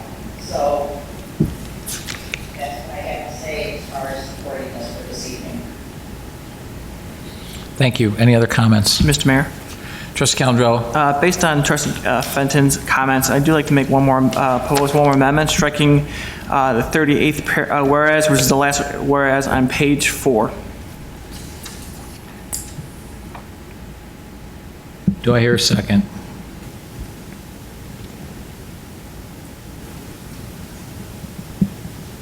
Hear a second? Motion fails for lack of a second. Okay, any other comments? Oh, I just want to finish my comment. I only get 2, so. Okay. The reason why I made that amendment and why I'm going to be voting no for this, because I believe based on the current language, it's a non-productive resolution again. While I agree with a lot of the statements in it, and I agree with a lot of the actions the village has taken, and I want to help the small business and still want to help our small businesses, which I know the majority board did not want to help in the short term, and I respect that decision. That's our democracy. If you're outvoted, you move on. This resolution is not helping the village of Orland Park. It is starting an unproductive, non-productive fight, political fight, I would say, with our leaders, who we're going to need today, tomorrow, and in the future. Additionally, this is, I believe, a waste if we do have the lawsuit, which is in the context here. It says it's a demand. If you don't do X, and I believe if you read it, the last whereas is contradictory to section 3, which says look up for our options. I'll be more than happy to support this if we took out that last whereas, because at least it says come back the first, which is going to be going to be the first day of the month, which that's the timeline. We'll be back here, and we could vote if we wanted to sue the state or the governor. So it's really contradicting. And that lawsuit will also waste taxpayers' money, because as we're hearing, there's a lot of lawsuits going on. Actually, one who's a representative of Homer Glen, which I know many of our board members know, from who's on the Will County Board. We could use their quote-unquote benefits if they do win those lawsuits without using our resources. We just talked about how, $4.5 million we're going to possibly lose because of this. Why do we want to waste our money with more litigation? Rather than threatening our legislators or people in Springfield, I believe that we should do constructive criticism solutions. The IML, they have said, let's do the regions. I agree, we should talk about the regions, the 12. They also think that it should be a 14-day until the 14-day. Those are productive reasons. If we had a resolution say, please pass what our governing board, the IML, talks about, which is the Illinois Municipal League, I would support that. That's what we're supposed to do. I believe that working with people and not causing controversy is more productive. And in my belief, this is not a productive resolution. This is not good government. I'm not sure where it is, but it's not for the best of our residents. These type of resolutions have negative effect for Village of Orland Park residents and our businesses. Thank you. Mr. Mayor. Trustee Katsinas? Trustee Calandrello, in all due respect, are we just supposed to sit and do nothing and be nice? Where has that gotten us? Where has that gotten our businesses? We agree on this board. We want to help our businesses, our small businesses. This is a step in the right direction. Sometimes the nicety doesn't get you anywhere. I mean, you have little kids, be real nice, and sometimes you don't get the action you're wanting to get. So you have to have teeth in it. I like the fact that this has teeth in it. This shows our residents that we as a board, as a community, are fighting for them. You know, what have we got to lose in a sense? You don't send this out and, oh, please, Governor, open our businesses. It's not going to work. It's not going to work. We were elected here, I feel, to represent the people of Orland Park and to show our strengths and to hold our head high and have teeth behind what we're doing. This has teeth without a threat, and it helps our businesses, helps people, and unlike Springfield, we're here representing them. So I applaud the attorneys who made this and put this together. Thank you. Anything else? You've already had 2 bites at the apple here on the board floor. I would just appeal that if a trustee names that calls out another trustee, they'll be able to rebut that conversation. But if that's the decision of you, that's your decision. So I believe if any one of us call each other's out, we should be able to rebut that. I believe you called all the board members out, so any other comments? Those are just facts. Thank you. Mr. Mayor? You've already had your 2 bites at the apple as well. Anything else? Okay, so I have some comments to make. So first off, to the comments that were made about, taking chances. I'm not advocating you go out there and take chances, okay? We have science out there. We have a measured approach. We're not just throwing everything to the wind. Go look at our reopening plan, our back to normal plan. It's very measured, it's very responsible, and it's much more detailed than what the state put out. And we've used a lot of different resources, including the states, to build it. So measured is really important. One of the things is that one of the comments that were made was that the rest of the board did not support small businesses. I will go back to our restaurant opening. Nabia came to us with a good idea. Not give everybody $100 and this is going to make it go away. Would have $100 2 months ago, would that have helped y'all, or 6 weeks ago, would that have helped y'all? How about the 50 grand in the pot? Because that's the only other ideas I heard. That wouldn't have done anything. We wanted actionable ideas, not something that makes you feel good, but something that actually gets something done. This gets something done. We've made plenty of actions that got something done. To the comment that these things don't have an impact, well, let's walk through a little of that. A letter was sent to the governor on April 10th. We asked him to open several businesses that we could safely reopen. There was a follow-up letter on that topic on April 17th. It took until May 1st, but everything we put in that letter was opened in some way on May 1st. On April 24th, we sent our plan to return to normal to the governor. It's my understanding from talking to other mayors in the state that at least one other city and county also sent plans. Then, at the last board meeting, 4 of the trustees sitting here, Trustee Fenton was absent, 4 of the trustees joined me in supporting a resolution that called for the legislature to return to session because they've been AWOL. The governor to share data and information that he is using, which he still has not, and the governor and the legislature to work together to provide guidance for returning to normal. We did get the governor's plan. The legislature, they told me yesterday on a phone call, they have not weighed in and are not planning to. So we did that. The next day, the governor came out with his plan. Was it because of the resolution? Maybe not. Was it because we sent a plan? Maybe. Maybe that had an impact. Certainly, other people sent stuff too. The point is, the legislature also came back to work. So these things are having an impact. They might seem like they're having an impact, but I don't believe it's a coincidence that all of these things are still happening when we're asking and other towns are asking. This is why resolutions and letters, like the ones being passed tonight and sent by municipalities and counties all over the state, matter. That's the way that we can influence policy, to Trustee Dodge's point, at the state level. That's the way democracy works. It's made a difference, and it will continue to do so. As I spoke earlier, the governor has refused to release the data that he's using, and he has resorted to threats. Last week, he threatened municipalities that he would withhold federal funds that were designated to municipalities during the relief crisis. He threatened residents who go across state lines to shop. He threatened businesses with taking their licenses.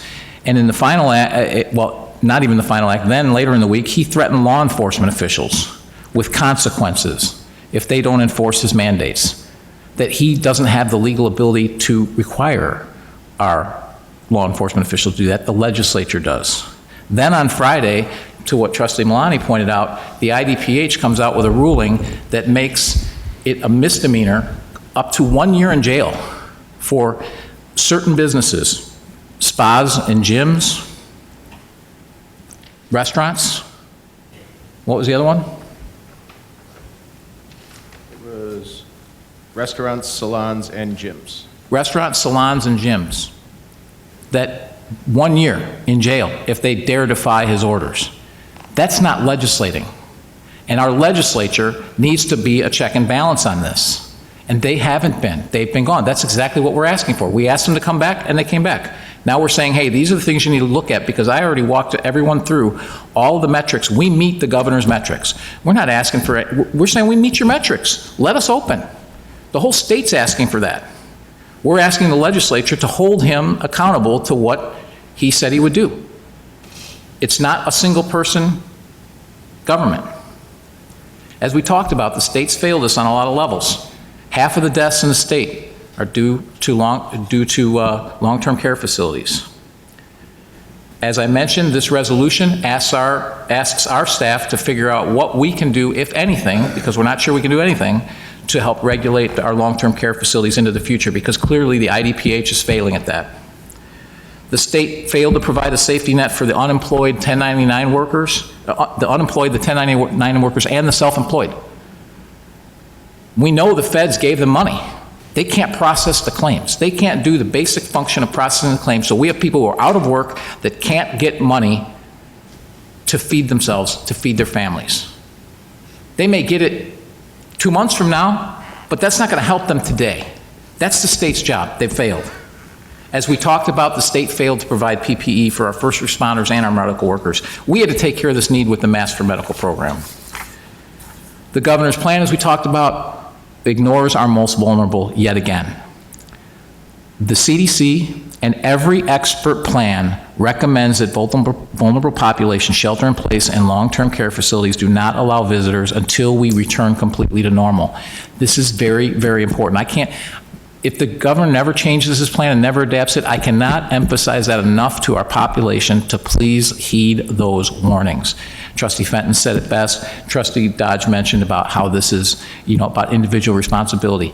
For those of you who are over 60, immunocompromised, or you need to take care of yourself and you need to shelter in place until we get back to normal.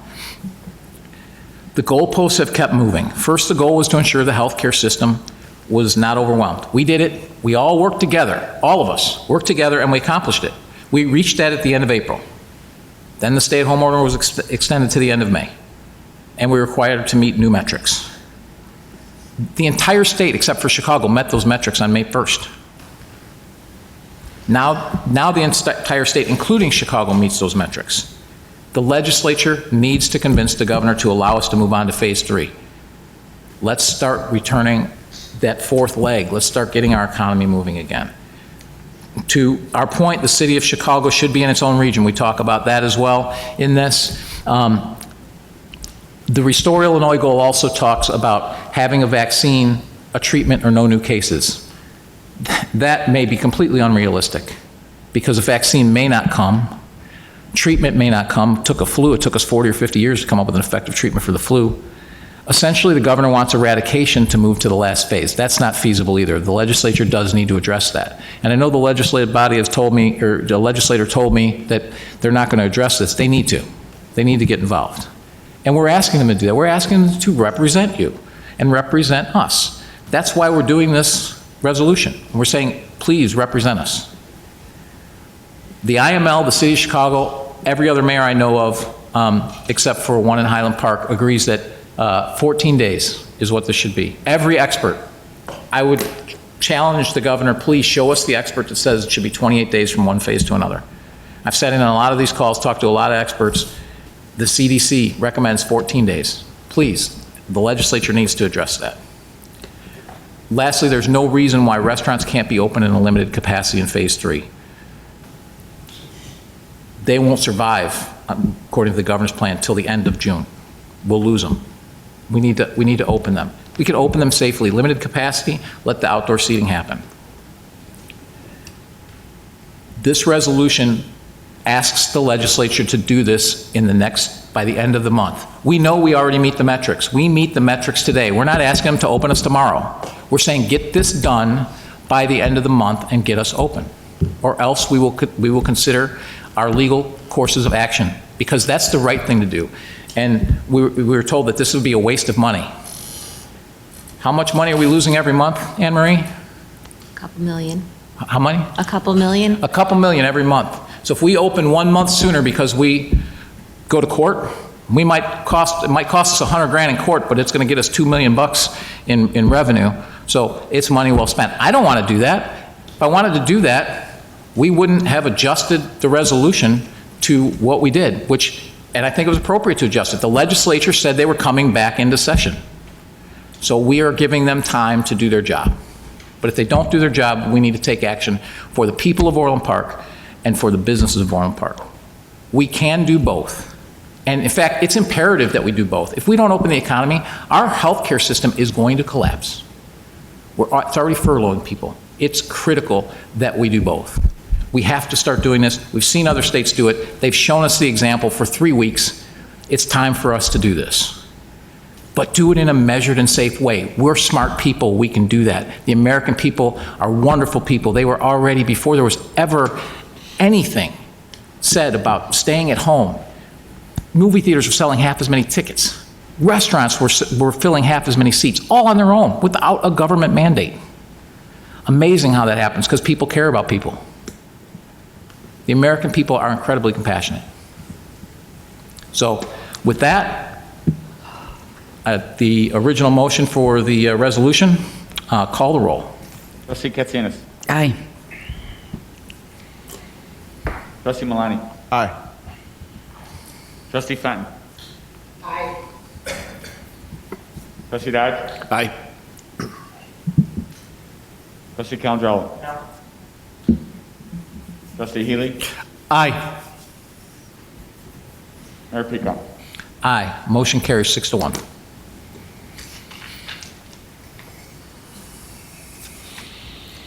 Treasurer Budget Office appointment, officer appointment.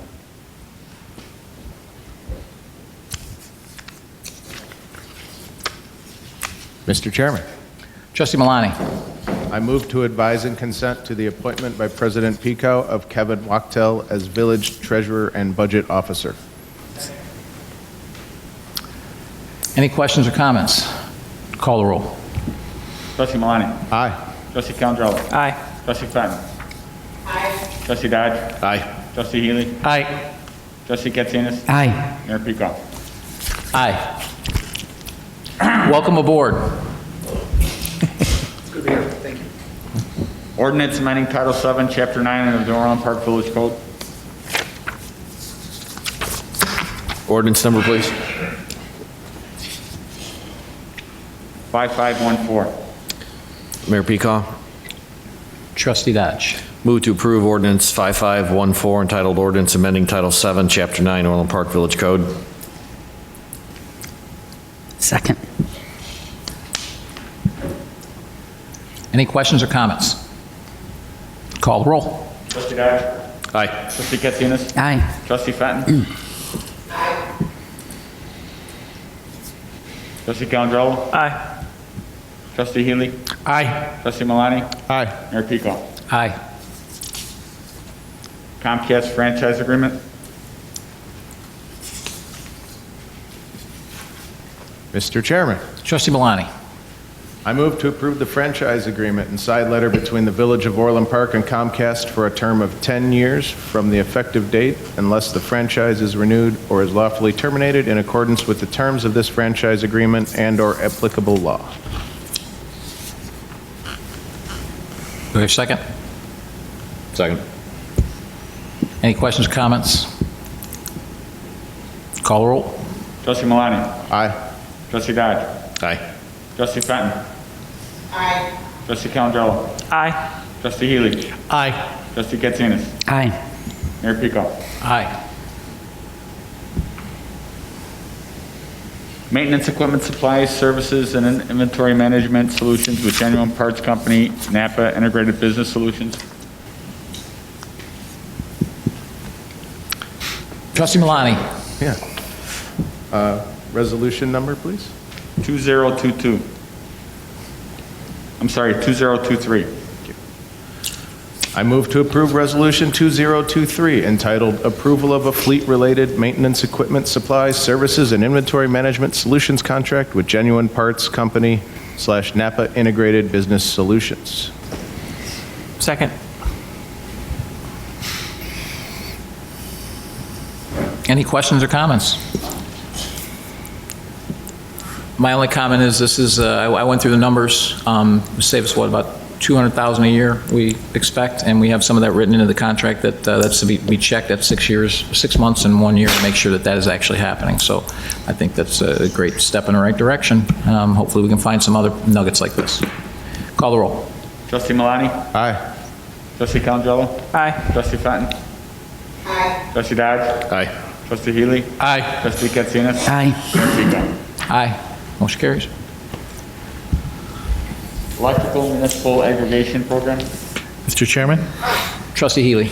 I move to approve the electrical municipal aggregation program with the matching variable ComEd rate for a period of 12 months with Allego Energy for the supply of electric energy to the village residents pursuant to the village's electricity aggregation program, and authorize the village manager to negotiate the terms of a civic contribution on the village's behalf. Second. Any questions or comments?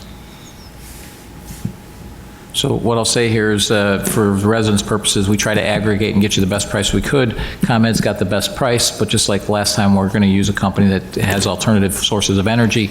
And this year, they're going to, they have upped the ante, and they're going to actually contribute to the village, $106,000? 117. 170? 117. 117. Yep. 117,000 that we're going to be able to use for LED lighting projects and other projects. So, so good work. Call the roll. Trustee Healy? Aye. Trustee Malani? Aye. Trustee Fenton? Aye. Trustee Dodge? Aye. Trustee Calangelo? Aye. Trustee Katsinas? Aye. Mayor Pico? Aye.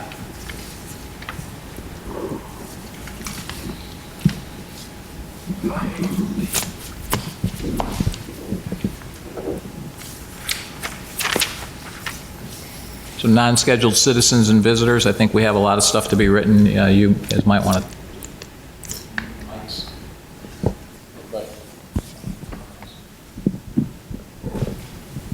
Okay. We've got, Yes, we will be reading these for about 3 minutes each. Mike's on. Be reading these for up to 3 minutes each. okay, our first comment is from Kim M. of Orland Park, Illinois. She says, as a resident of Orland Park, I just wanted to share that I would love to see Orland Park's small businesses open again with safety measures in place to protect against COVID-19. I am one of those unlucky residents that has medical issues, so I have to be very careful of where I go and what I'm doing because of COVID-19. Residents like me with medical issues know who we are and know what measures to take to protect ourselves. It is not right to keep all businesses closed and citizens sheltered in place. This will only destroy Orland Park's economy. I support Orland Park doing whatever is necessary to safely reopen our community businesses. This comment is from Jim Longino of LaGrange, Illinois. Orland Park trustees, I understand that tonight you are looking to circumvent protocols that have been in place and improved for over 100 years to protect the public in times of a pandemic outbreak.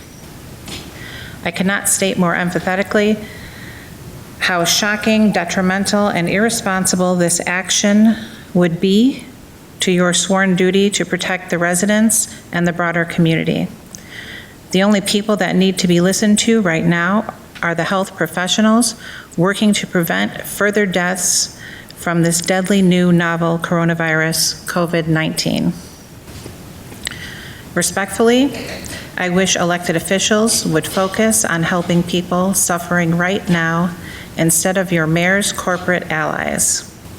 The statements from your mayor regarding the veracity of the disease, as well as making this a political issue as opposed to a medical issue, is also appalling.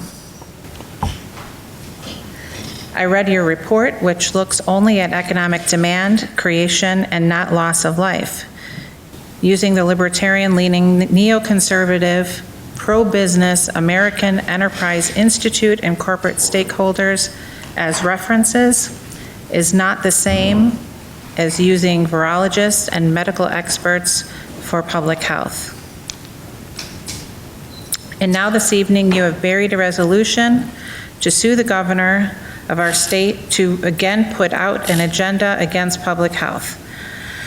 What is your aim other than tying up the courts and your taxpayers' resources during a pandemic, where proven case law sides with the very things that protect the public health?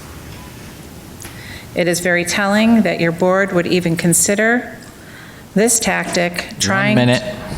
to stop protocols that protect workers and residents. If your businesses had an outbreak of rats, your own public health department and the state would easily shut down these locations until the problem was mitigated.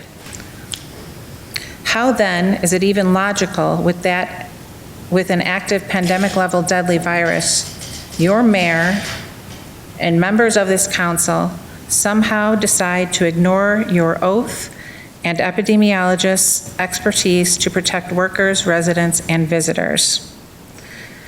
As a resident in another village, your village, by incurring this false choice over public health, endangers any person that comes in contact with someone who may have decided that needing shoes and shopping without a mask is more important than containing a highly contagious virus with deadly results. Time. The next comment is from Mary Ann Quinlan of Western Springs, Illinois. For all its concern about economic emergency, the Village of Orland Park summary resolution lacks awareness that folks are going through other emergencies too, on an unprecedented scale. Self-regulating individuals and businesses is a pipe dream in a pandemic. The village must minimize confusion and ambiguity, just as it expects the state to do the same. Specifically, the village needs to do two things: mesh its plan into the state's wording and timing, and stop looking away when person-to-person differences inevitably surface about distancing and wearing PPE as reopening proceeds. Focus more on a safe, orderly, and sustainable reopening, and less on partisan politicking. Here is what I am talking about. Social distancing and PPE are currently the most practical and effective methods people have to protect themselves, their families, and our community from COVID-19, which is a serious, even deadly disease. The mayor has stated that he does not believe that it is constitutional for the governor to require cloth face coverings to be worn in public at close distances. Some members of the public agree with the mayor's position. Some members of the public do not agree with the mayor's position for reasons that include their own health and the health of other family members. 1 minute. Now is a time in which various members of the community are already feeling restless, anxious, afraid, or even feeling grief and desperation. This political dispute between the mayor's position and the governor's position on this and other COVID things is confusing to the public and could contribute to a sense of unease. Per the summary resolution, the village is relying entirely on self-regulation by businesses and individuals for distancing and PPE. However, persons can only self-regulate themselves and not others.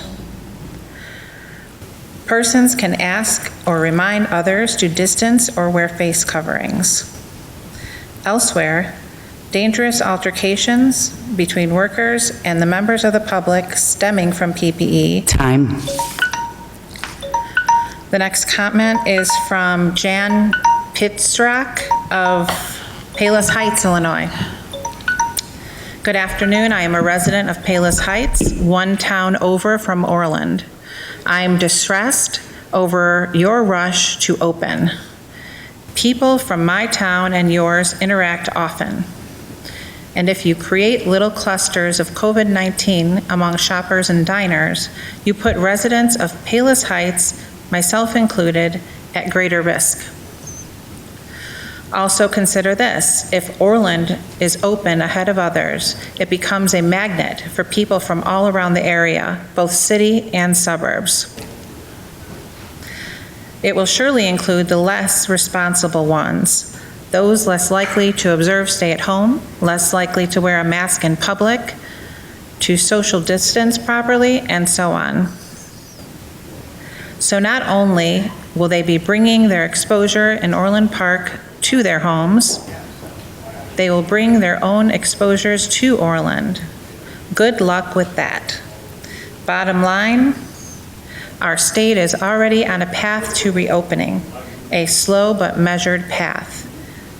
Daily death tolls are finally diminishing, a sign the plan is working. Don't jump the gun, don't mess it up now. That doesn't gain a thing unless, of course, the goal is to score political points. The pandemic should be bigger than the parties, and your mayor should back off and follow the recommendations of the public health professionals. Final note, if you proceed, I will not shop Orland now or later after the pandemic has passed. I will encourage all within my circles to do the same. Jan, 25-year resident of Palos Heights. The next comment is from Mary Beth Neziel. No address is given. Please follow the guidelines set up by Governor Pritzker. These guidelines were set up with scientific recommendations. Our freedom to live a healthy life is endangered with early openings. Early opening will guide my choices of where I choose to shop in the future. I can spend my money in other locations now and in the future. Thank you for your consideration, Mary Beth. The next comment is from Nick Unijewski. I don't see an address. Hello. I'm quite disappointed in the actions of our village board as we all collectively are getting through this COVID-19 pandemic. Instead of prioritizing public health, keeping our residents safe, uplifting small business owners, and protecting all workers, Mayor Peacock and the entire village board seems focused on one thing and one thing alone, and that is corporate profits. In the village's own plan, which is set on accelerating getting us back to normal and skirting the recommendations of Governor Pritzker, the mayor blames people seeking unemployment insurance from overwhelming the system. It is quite clear that the village board does not, and seemingly never will, stand with workers. This village board has a long track record of siding with big corporations and ignoring the concerns of working families in Orland Park. By refusing to raise the minimum wage and opting out of earned sick time in 2017, working hard to weaken the unions in the village, and most recently suing a church to close a shelter for people in need, Mayor Peacock's voting record is quite clear in where he stands on working families. Now, the mayor is set on including Orland Square Mall as part of his first phase in getting back to normal. Despite concerns about congregating and crowd size from the governor, he doesn't care about workers as long as it gets his corporate donors the profits they want. I understand the village's concern about sales tax revenue and the budget shortfalls they will face. What I don't understand is the clear omission in the plan of nurses who are working 12-hour shifts, our grocery store workers who have been working for 2 months to get us food and supplies we need, and our small businesses who need more immediate relief than being able to set up tables in their parking lots. There is no compassion in any of the village's communications in the last 2 months, only concerns about money. As elected officials, I expect more from all of you on this village board, and especially the mayor. The policies you create should be improving people's lives, not endangering public health. Stop your political bickering with Governor Pritzker and think of the nearly 60,000 Orland Park residents you are elected to represent. The next message is from Jeanette Quirk. I don't see an address. Dear Orland Park Village Board, I am writing to express my incredible concern over Mayor Pecaw's determination to back the Orland Park Mall Holding Company in their proposal to return to business as usual.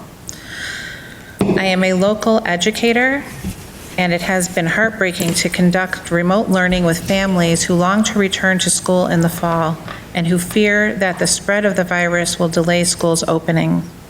And not just school, but the sporting activities, relationships, resources for food and transport that schools provide. The behavior of Orland Park as a board goes against the recommendations of disease experts. Encouraging the return to business at such a pace as the mall could easily provoke disease outbreaks, not just in Orland, but in surrounding communities where shoppers come from. The increased chance of spreading the disease in a hasty return to business, and I have difficulty believing that social distancing and masking will be required, followed, or funded, increases the likelihood of disease spread and the unlikelihood of a timely return to school in the fall. Kids out of school means more parents can't work and then they can't shop. Kids out of school means the economy can't recover. Suing the state is a waste of taxpayer money. Please come to your senses, be a real leader, put health over profits in the short term, and it will pay off in the long term. Sincerely concerned educator. The next message is from Brianne Bazzetti. No address. We need to protect Orland Park workers and put people's lives first. Ignoring the governor's public health guidelines will only give Orland Park a step back, not forward. The next message is from Jenna Ligdis of Orland Park. As a citizen of Orland Park and an Orland Mall employee, I am extremely concerned and disappointed with Mayor Pecaw's recent actions regarding the COVID-19 pandemic. Time and time again, Pecaw has shown little concern for the citizens of Orland Park, and his current actions prove once again that he only cares about corporations and profits. By ignoring Governor Pritzker's pandemic guidelines, Pecaw is simply endangering Orland citizens.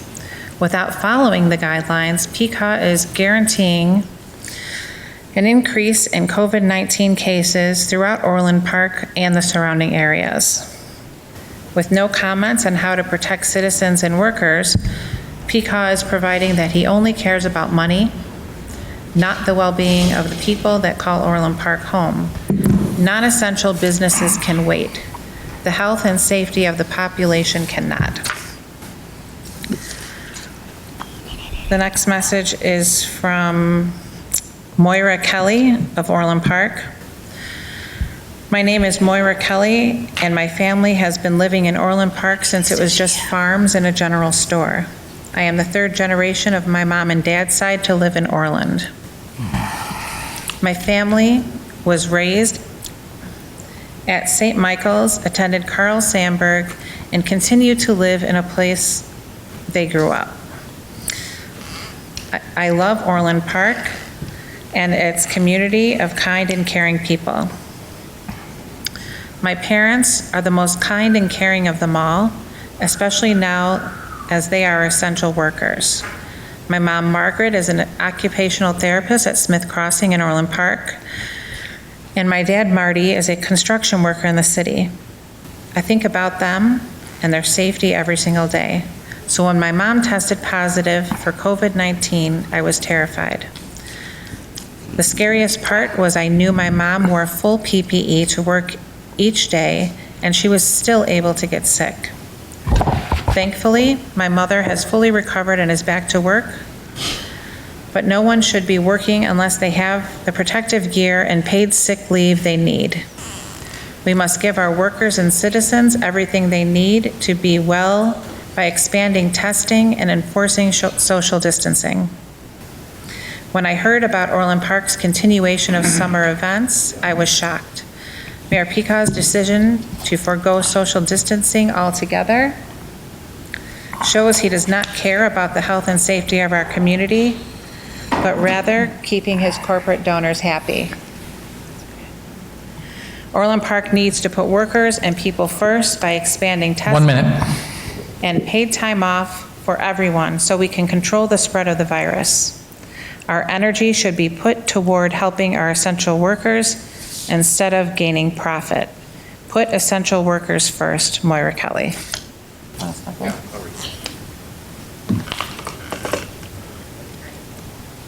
To the board of Orland Park, this is irresponsible and too soon. Please address how, when, where, and the necessary PPE and testing will be provided, assisted by the village to get these resources into the hands of all Orland businesses, not just corporate when they open. Without these precautions in place, workers, customers, and their exposed families are not safe. Furthermore, I don't want essential businesses like my grocery store or healthcare facilities having less access to these resources because people want to buy running shoes or dine out, and now have resources are needed by shoe stores or the Cheesecake Factory.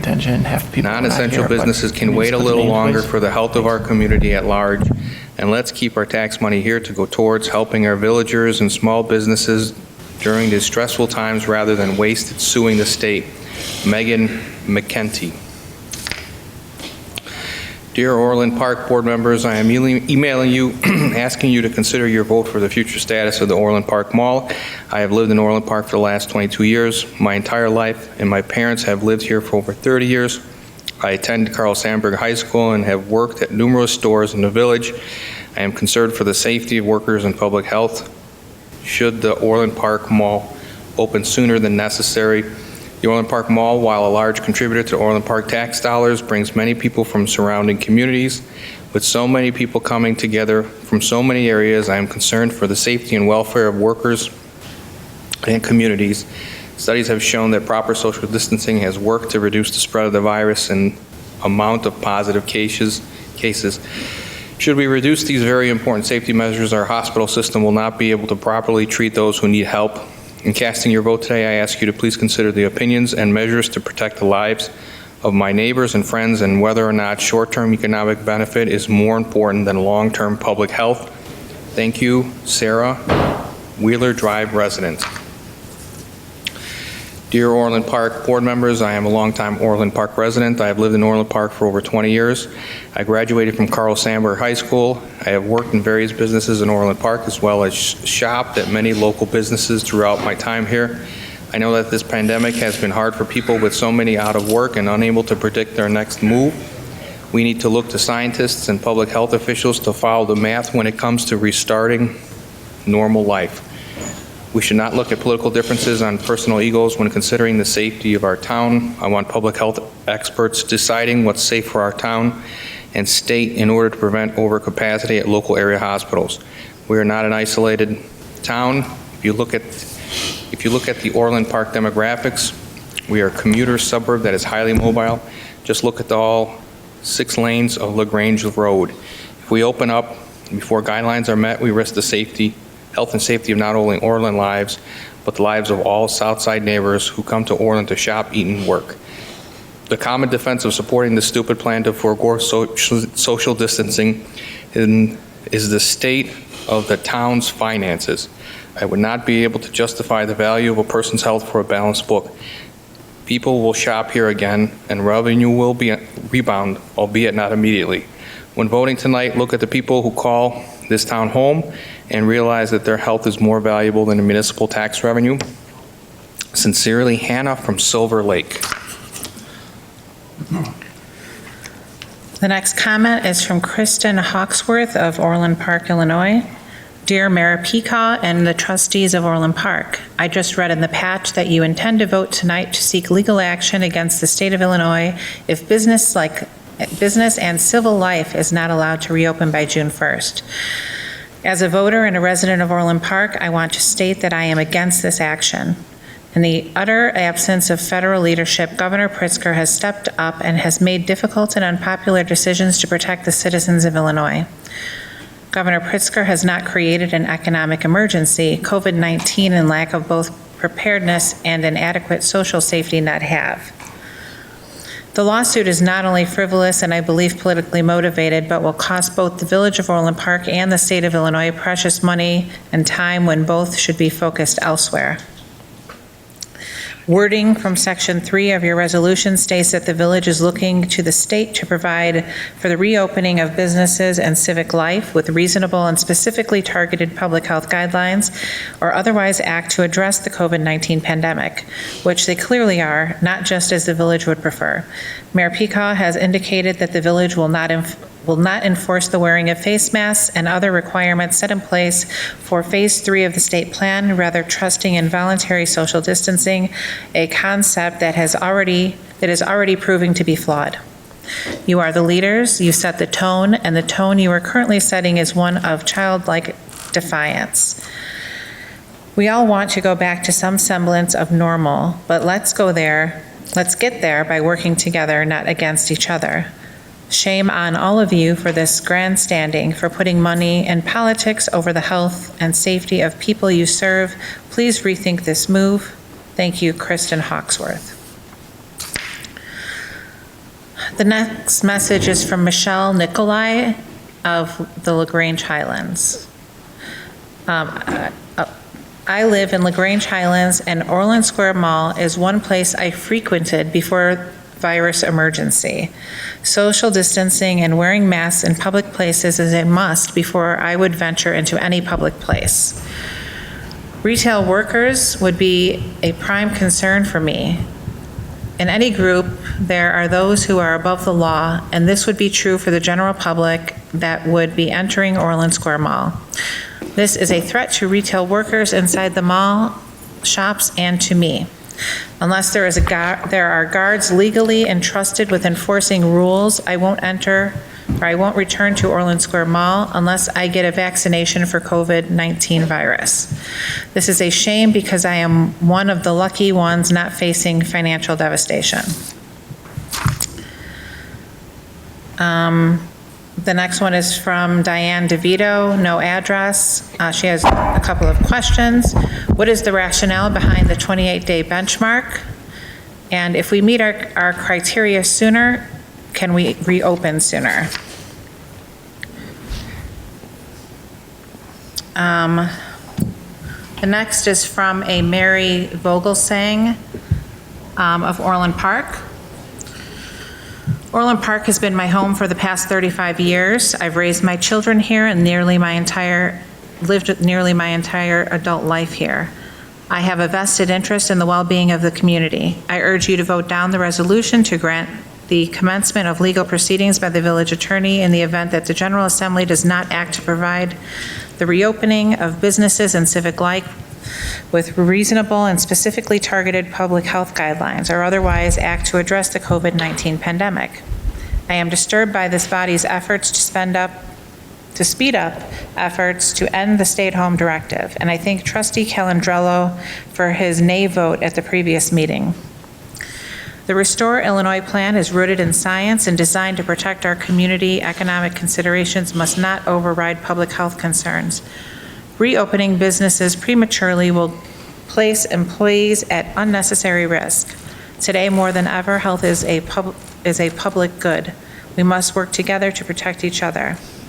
I implore you to redirect your efforts towards creating an infrastructure that allows people to stay at home safely as long as it is scientifically advisable. We can ensure that people's basic needs are met without sacrificing the well-being of those who will be most vulnerable. Mary Vogelsang. The next comment is from Amy Vogelsang, also of Orland Park, Illinois. Please vote no on tonight's resolution to urge the premature reopening of Orland Park's businesses with disregard for public health. Economic concerns are real and pressing, but addressing them must not come at the expense of our community's health. Such a decision will place workers in a position that forces them to relinquish safety to ensure economic security. Instead, we should be investing resources in strengthening unemployment protections, pushing for expanded access to COVID-19 testing, and implementing best practices to contain the spread of the virus. Workers' lives are worth more than their paychecks. I urge you to work with the state government in allowing science to guide our path forward, one that recognizes the value and dignity of all members of this community. Amy Vogelsang, Carl Sandburg High School Class of 2007. The next comment is from Holly Fingerl. No address. Dear Orland Park Board, your plan endangers public health. I found your plan to reopen to be centered on profits and revenues and not about the welfare of the public or your workers. None of the advisors listed were from nearby hospitals or public health organizations. The only advisors listed were those that are worried about profits and revenues. You are a regional shopping and entertainment magnet. You cannot reasonably use only your town's statistics. Who works and shops in Orland? It seems a waste of resources to sue the state when, in a matter of weeks, we are in target for the next phase of the governor's plan. Please reconsider. The next message is from Matt Tedeschi. No address listed. Mayor Peacock said the following in an online video. I cannot overemphasize the need for the vulnerable population to take personal responsibility for ensuring their own safety. A few points. Number one, Peacock is extremely tone deaf. He is peddling bootstrapping and an individualistic ethic of me that is both selfish and obvious. And a community leader should know that in a community we belong to one another and are responsible for and to one another. Let's all follow the sensible guidelines coming from Springfield so that we protect everyone and as much as possible together. Putting corporate profits before people's lives goes against everything this community should represent. Number two, Peacock claims he's a patriot who supports the Constitution, yet he also publicly degrades our governor, the General Assembly, and the IDPH every chance he gets, eroding our trust in government to make himself appear as the only competent leader. Peacock acts like he knows better than our state's leader and the top flight public health experts guiding him. Peacock's hubris is astounding. Instead of lining up for photo ops and TV interviews, sit down and listen to people who know better than you. Stay home and cover with a mask. The next message is from Kristen Salaba from Orland Park. I'm writing in today as a very concerned Orland Park citizen. I'd like to express my extreme dissatisfaction with the actions of our mayor and board of trustees. According to the Illinois Department of Public Health, as of 2 p.m. today, Orland Park has had 1,333 people tested for COVID-19 just within the 60462 zip code.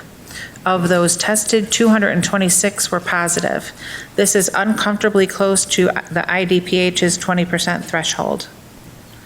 To open up non-essential businesses in Orland Park in a more aggressive manner than is recommended by the IDPH and the plan put forth by the governor of Illinois is reckless and ill-advised.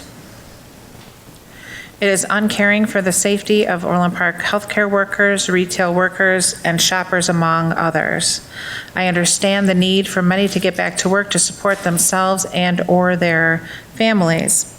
However, there are other solutions to support those who are struggling that do not involve putting them back to work prematurely and endangering their lives.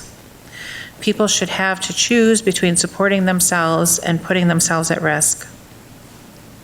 Furthermore, using village funds to sue the governor during a global and state crisis is selfish, irresponsible, and frankly unfathomable. I do not support it. The lack of compassion is staggering. Imagine if we used that same money, since it's obviously available, to support struggling Orland Park citizens so they don't have to work non-essential jobs until it is safer to do so.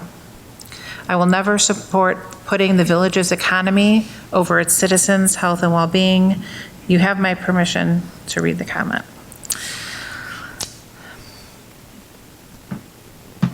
The next comment is from Barbara, no address listed.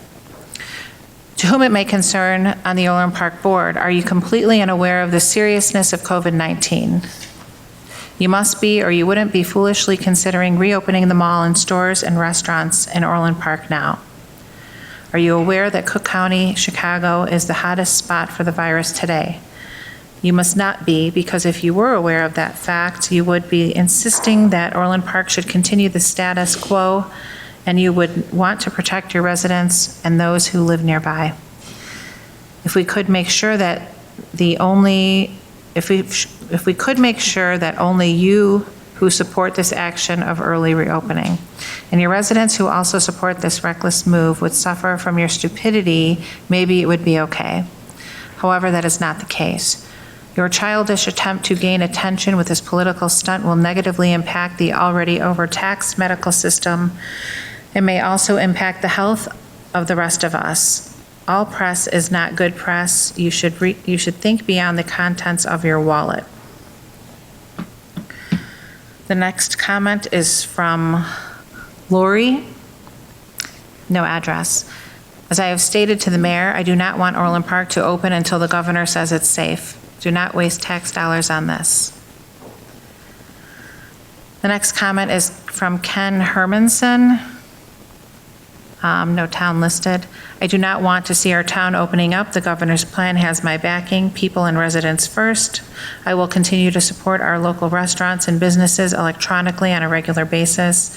It's not that hard. Safety first. This is not political, it's practical. The next comment is from Tammy Giorgio, no town listed. Please talk about the workers who are employed in Orland Park restaurants and retail stores. What can you do to protect these essential workers? Will there be PPE, paid sick time, health care? What will the village do to protect workers who are the most vulnerable? This next message is from Abby McKinty, no address listed, to the Board of Orland Park. This is irresponsible and too soon. Please address how, where, when the necessary PPE and testing will be provided, assisted by the village to get these resources into the hands of all Orland Park businesses, not just corporate when they open. Without these precautions in place, workers, customers, and their exposed families are not safe. Furthermore, I do not want essential businesses like my grocery store or healthcare facilities having less access to these resources because people want to buy running shoes or dine out now that those resources are needed by stores or the Cheesecake Factory. Non-essential businesses can wait a little longer for the health of our community at large. And let's keep our tax money here to go towards helping our villagers and small businesses during these stressful times rather than waste it suing the state.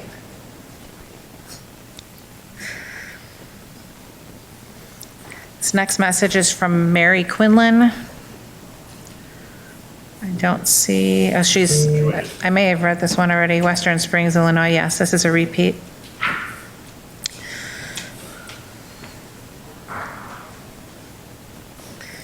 The next comment is from Carolyn Bonastali. No address listed. Hello, I am very disturbed that Orland Park is considering opening up their mall without regard for the health and safety of the community. What are you doing to protect the workers? Please reconsider. Next message is from Donald Wagner, no address. I am looking at the states where virus deaths are on the rise, and they are all the states that are opening early. Please, my wife and I are in our 70s, but we want to be safe in Orland Park, not sorry.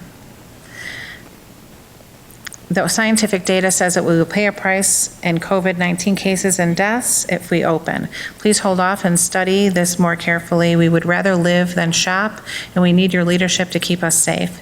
People will not wear masks and keep social distancing as we are seeing around the country. Please put lives ahead of the economy. By following this simple wisdom, you will avoid an economic collapse when the virus comes around again. Thank you. Don Wagner.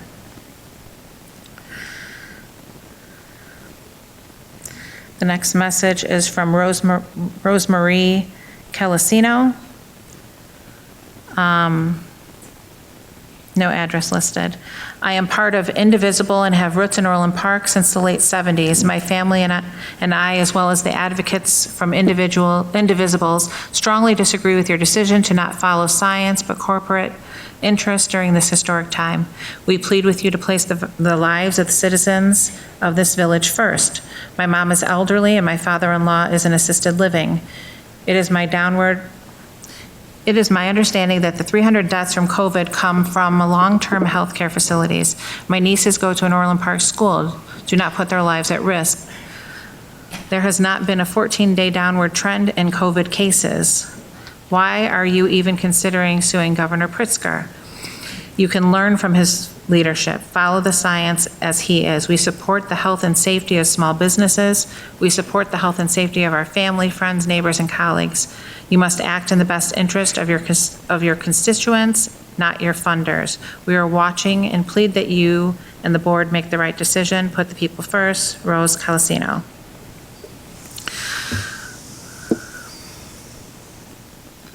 The last comment is from Linda Khatib. No address. Healthcare providers must follow federal safety guidelines to guard against contagion, but other businesses are not obligated to do so. That means it's up to the states and localities like Orland Park to set standards, experts say. Watching death rates rise across the country from premature openings does not inspire confidence. Please protect the health and lives of Orland Park residents and those who come to Orland to shop and seek entertainment. Linda Khatib.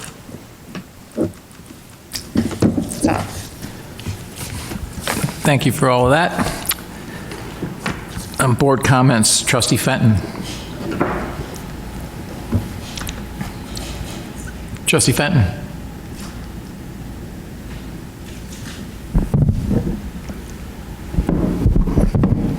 Trustee Dodge.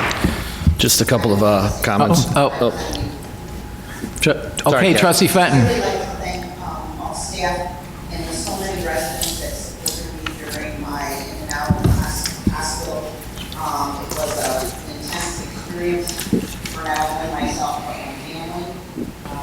Since everything was on lockdown at my hospital, just like it is at every other hospital, and all of the good thoughts and prayers that came from staff and from all the residents. I know how all of us get through that, and I am truly grateful for that.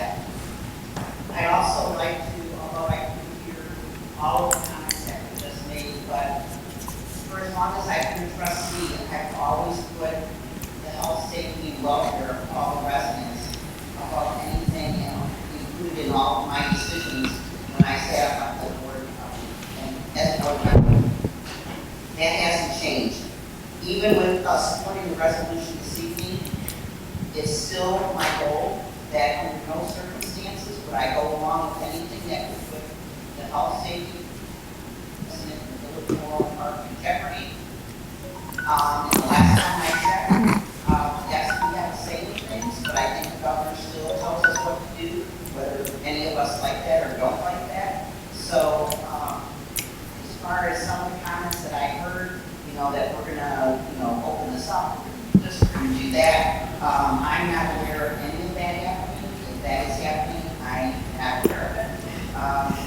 So sometimes I think information gets out there that gets a little misconstrued. So hopefully things, the mayor has his portion of the comments, we'll be able to get some really good information out there, and hopefully so our staff members will get out some of the information that may be misleading to some of the residents. But under no circumstances did I change my opinion after all these years. My priority is the residents of the village of Orland Park. Another thing, kind of lighthearted in a way, is tonight we approved the Comcast extension for their services. Hopefully staff can get Comcast and get the internet service running and keep running for the northeast part of town. I had a lot of calls about that, and especially the area where I live. Internet doesn't even stay on if you've got more than 2 computers going during the day, and with all the kids home, many households have 2 to 4 computers going per day, so hopefully staff can look into that. So once again, I just want to reiterate that my priority is health, safety, and welfare of the residents of Orland Park. Thank you.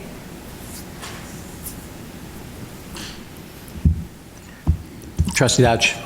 Just a couple of comments, Mayor Peacock. So Kathy, glad you are back home. I know it was kind of a long adventure you didn't want, so glad you're back and on the mend.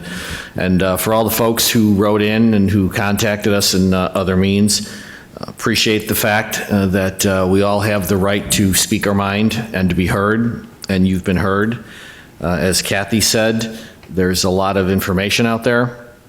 The science of pandemics has generally been known for a long time.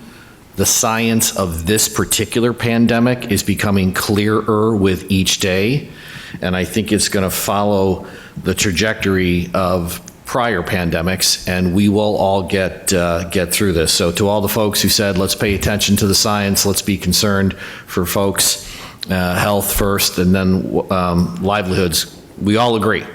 We all emphatically, clearly agree. And since we are a vibrant, healthy democracy, we can have differences of opinion.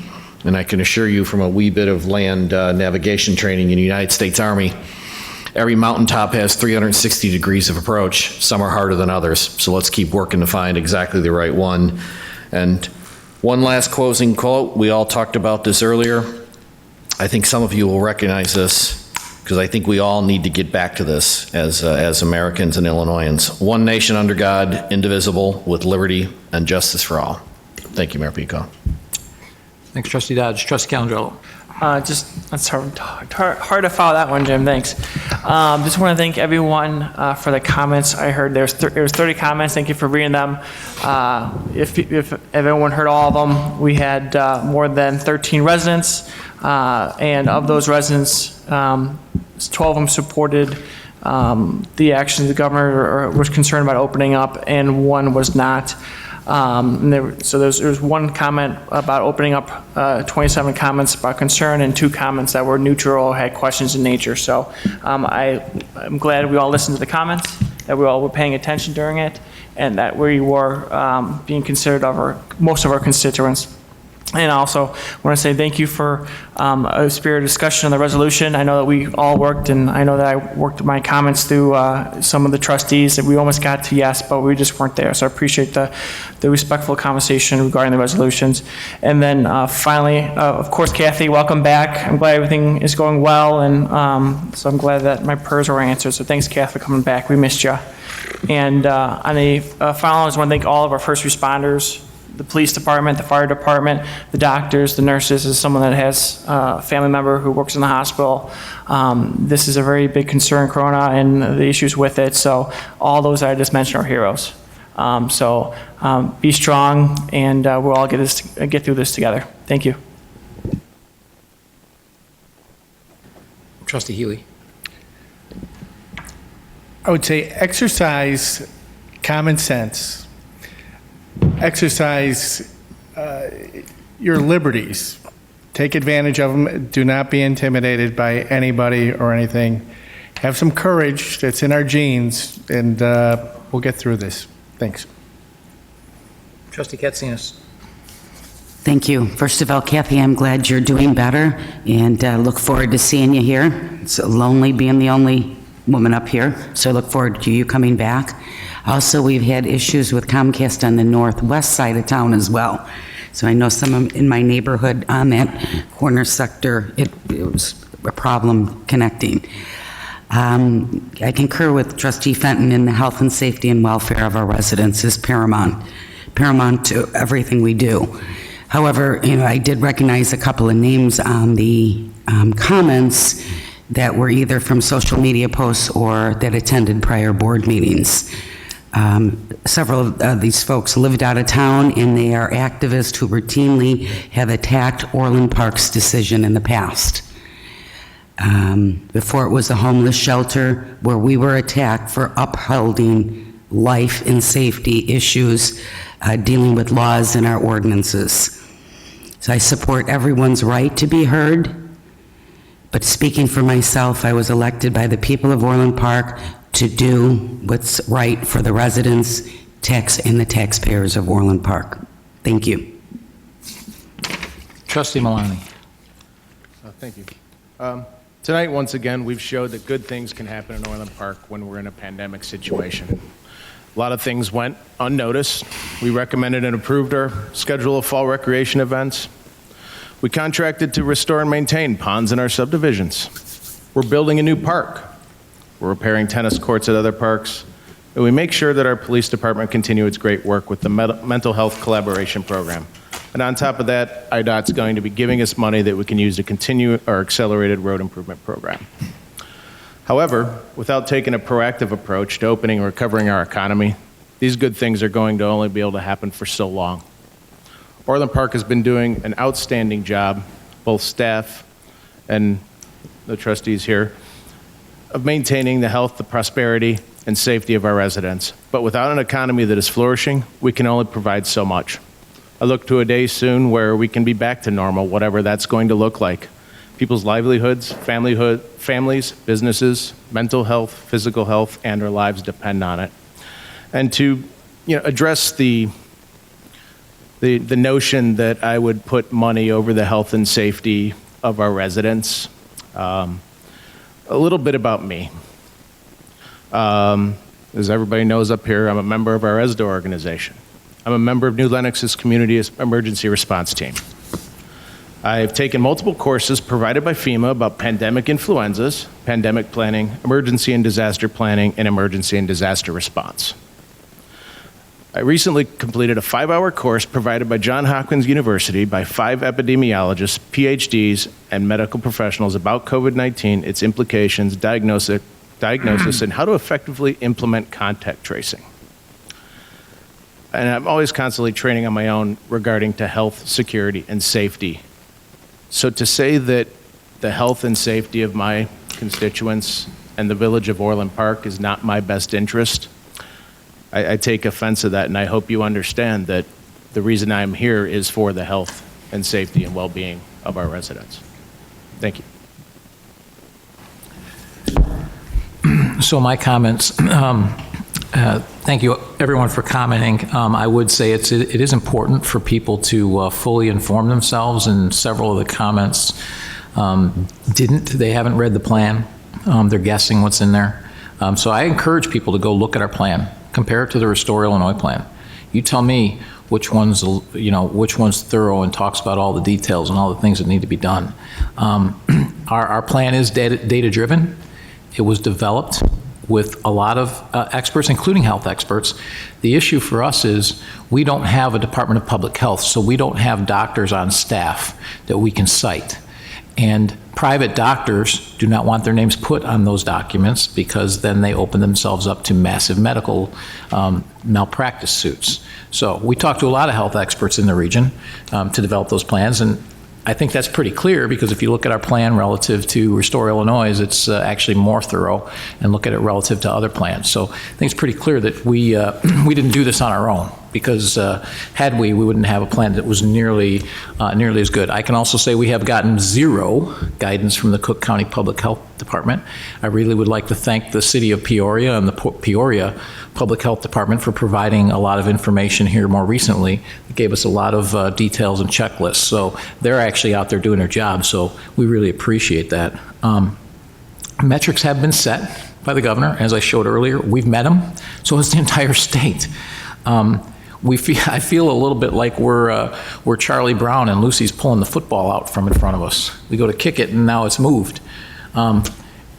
People can only take that for so long. We've had, first it was the health system, then it was these metrics. What's next? We can't keep having things moved. All we're asking for is that we're allowed to start safely reopening in a phased and controlled and measured manner. anyone here, anyone who accuses anyone on this board of not caring about the health and welfare and safety of this, of our residents is, it's absurd. It's an absurd comment. And I would say that even among the board members, from some board members from the last board and this, that maybe I mostly disagree with on a lot of issues. I wouldn't say that any of them don't care about someone's health or safety or welfare. That's always paramount. Here's the hidden piece of information here. You can't have a good healthcare system without a vibrant economy. How does Medicare get funded? Payroll tax. Payroll taxes come from people working and paying and getting paid. That's where payroll comes from. Therefore, Medicare pays for that. That's the people who are over 65. You have to have a vibrant economy to fund these healthcare related issues. They are not mutually exclusive. In fact, not only are they not mutually exclusive, health and welfare is dependent on having a vibrant economy. It depends upon it, which is why it is so important that we figure out how we can open safely. Other states have done it. We actually have a plan here in Orland Park. The state has a plan. We're just asking to, since we've met the metrics, let's move forward with it and start and keep measuring the data, keep looking at it, because if you don't actually step into the water, you'll never swim. At some point, we have to step in, and we have to see what happens. And we've got good information from several other states that have stayed pretty flat through all of this. That's the data we need to use. It's not, these things are not exclusive from one another, and it can be done safely together. There's no question about that. We are smart people. We have a lot of smart people around. We can adjust, we can adapt, and we can find ways to do that. I can tell you, there isn't a business I talk to that don't want to keep their customers safe. So they're going to work as hard as anybody, trying to make sure that you're comfortable and that there aren't any issues. And I go back to the village of Orland Park. We have 20,000 people a day for 8 weeks going to Costco, Home Depot, Lowe's, Trader Joe's, Whole Foods, Mariano's, Jewel, et cetera, et cetera. 20,000 people a day. We've got one case tied to that. So if that can be done, that tells me that other things can start to open up safely too. Again, with common sense, good social distancing, we can do that. Kathy, happy to have you back. I'm glad you're feeling better. Hopefully you'll be able to join us at the next meeting, or at least the next one after that. I also want to thank some folks in our staff. Sam Brokop and Jason Zarena did a great job for Tierra Glen Homeowners Association Board. They sent a letter here thanking them for the efforts that they made. Also, I'd like to talk a little bit briefly about the flooding. We've had some, there's like one person out there spreading a whole bunch of false information about flooding in Orland Park over the last day. And I just want everyone to know where our flooding issues are. Actually, we got a ton of rain yesterday, and I saw water I hadn't seen before in the back of your yard. Your yard's actually designed so that when we have these rains, that's where the water stays, and then it flows and then it drains back out, and that's exactly what happens. So yes, I had a lake in the back of my yard for the first time ever, but then an hour after it stopped raining, it was gone. That's how that's supposed to work. We have some roads that we know we have issues with. Every one of those is a state road. Take that back. This time we did have one county road as well. But Southwest Highway between 131st and 135th. We know, the business owners know, they called me today to thank us because we have a plan in place. We got it pumped out. I think it's going to be good to go tomorrow, I think. That's because we put a plan in place. We got in touch with the Forest Reserve. They started draining the slough again, and so that could take some water on. So when normally we would have had maybe a 4, 5, 6 day flood event, this was 1 day. So we knew it wasn't going to eliminate it because there is a project to fix this road. It's on the books for next year. We're trying to push IDOT to start it faster. The COVID is not helping us start it faster. My guess is it won't start this year like we'd hoped. It'll probably start next year. But that will fix that problem. There's also Wolf Road. That also has an IDOT project that is just not funded. And if IDOT funds it, it will fix the problem. 143rd Street west of Wolf, same thing. IDOT Road. We have a project that'll fix it. Actually, that one's shovel ready. and still not funded. So if we can get the funding for those projects, they'll get fixed, but they're not our roads. And then the last one was Will Cook Road from 159th to 151st Street. That's kind of a new problem, and actually it's because Cook County recently repaired some drainage, so they apparently didn't get it completely done. So this is a new issue we haven't had in the past. But it's the same roads that we've had in the past that have been a lingering problem, so there wasn't really anything new. There may have been some local areas here and there that I haven't heard about, but by and large, we handled it well. I know what I've heard, since I've been back here, I haven't really seen a big flooding problem, but I'm guessing in the late 90s or early 2000s, we had some flooding problems, but those have been addressed. They're not really an issue. They haven't been an issue for a long time. So unfortunately, we get big spring rains, we can have water issues. So just let us know if you're seeing a problem. We did have a backed up sewer yesterday, so we had to come out during the rain and fix that, because if you're seeing that problem, we will get out there and fix it, because it's not normal. These other areas are somewhat normal. The last thing, we are obviously losing a lot of staff with the early retirement, so I really want to thank some of these longtime employees. They're great. Some of them are, they're all great people. Some of them I know pretty well.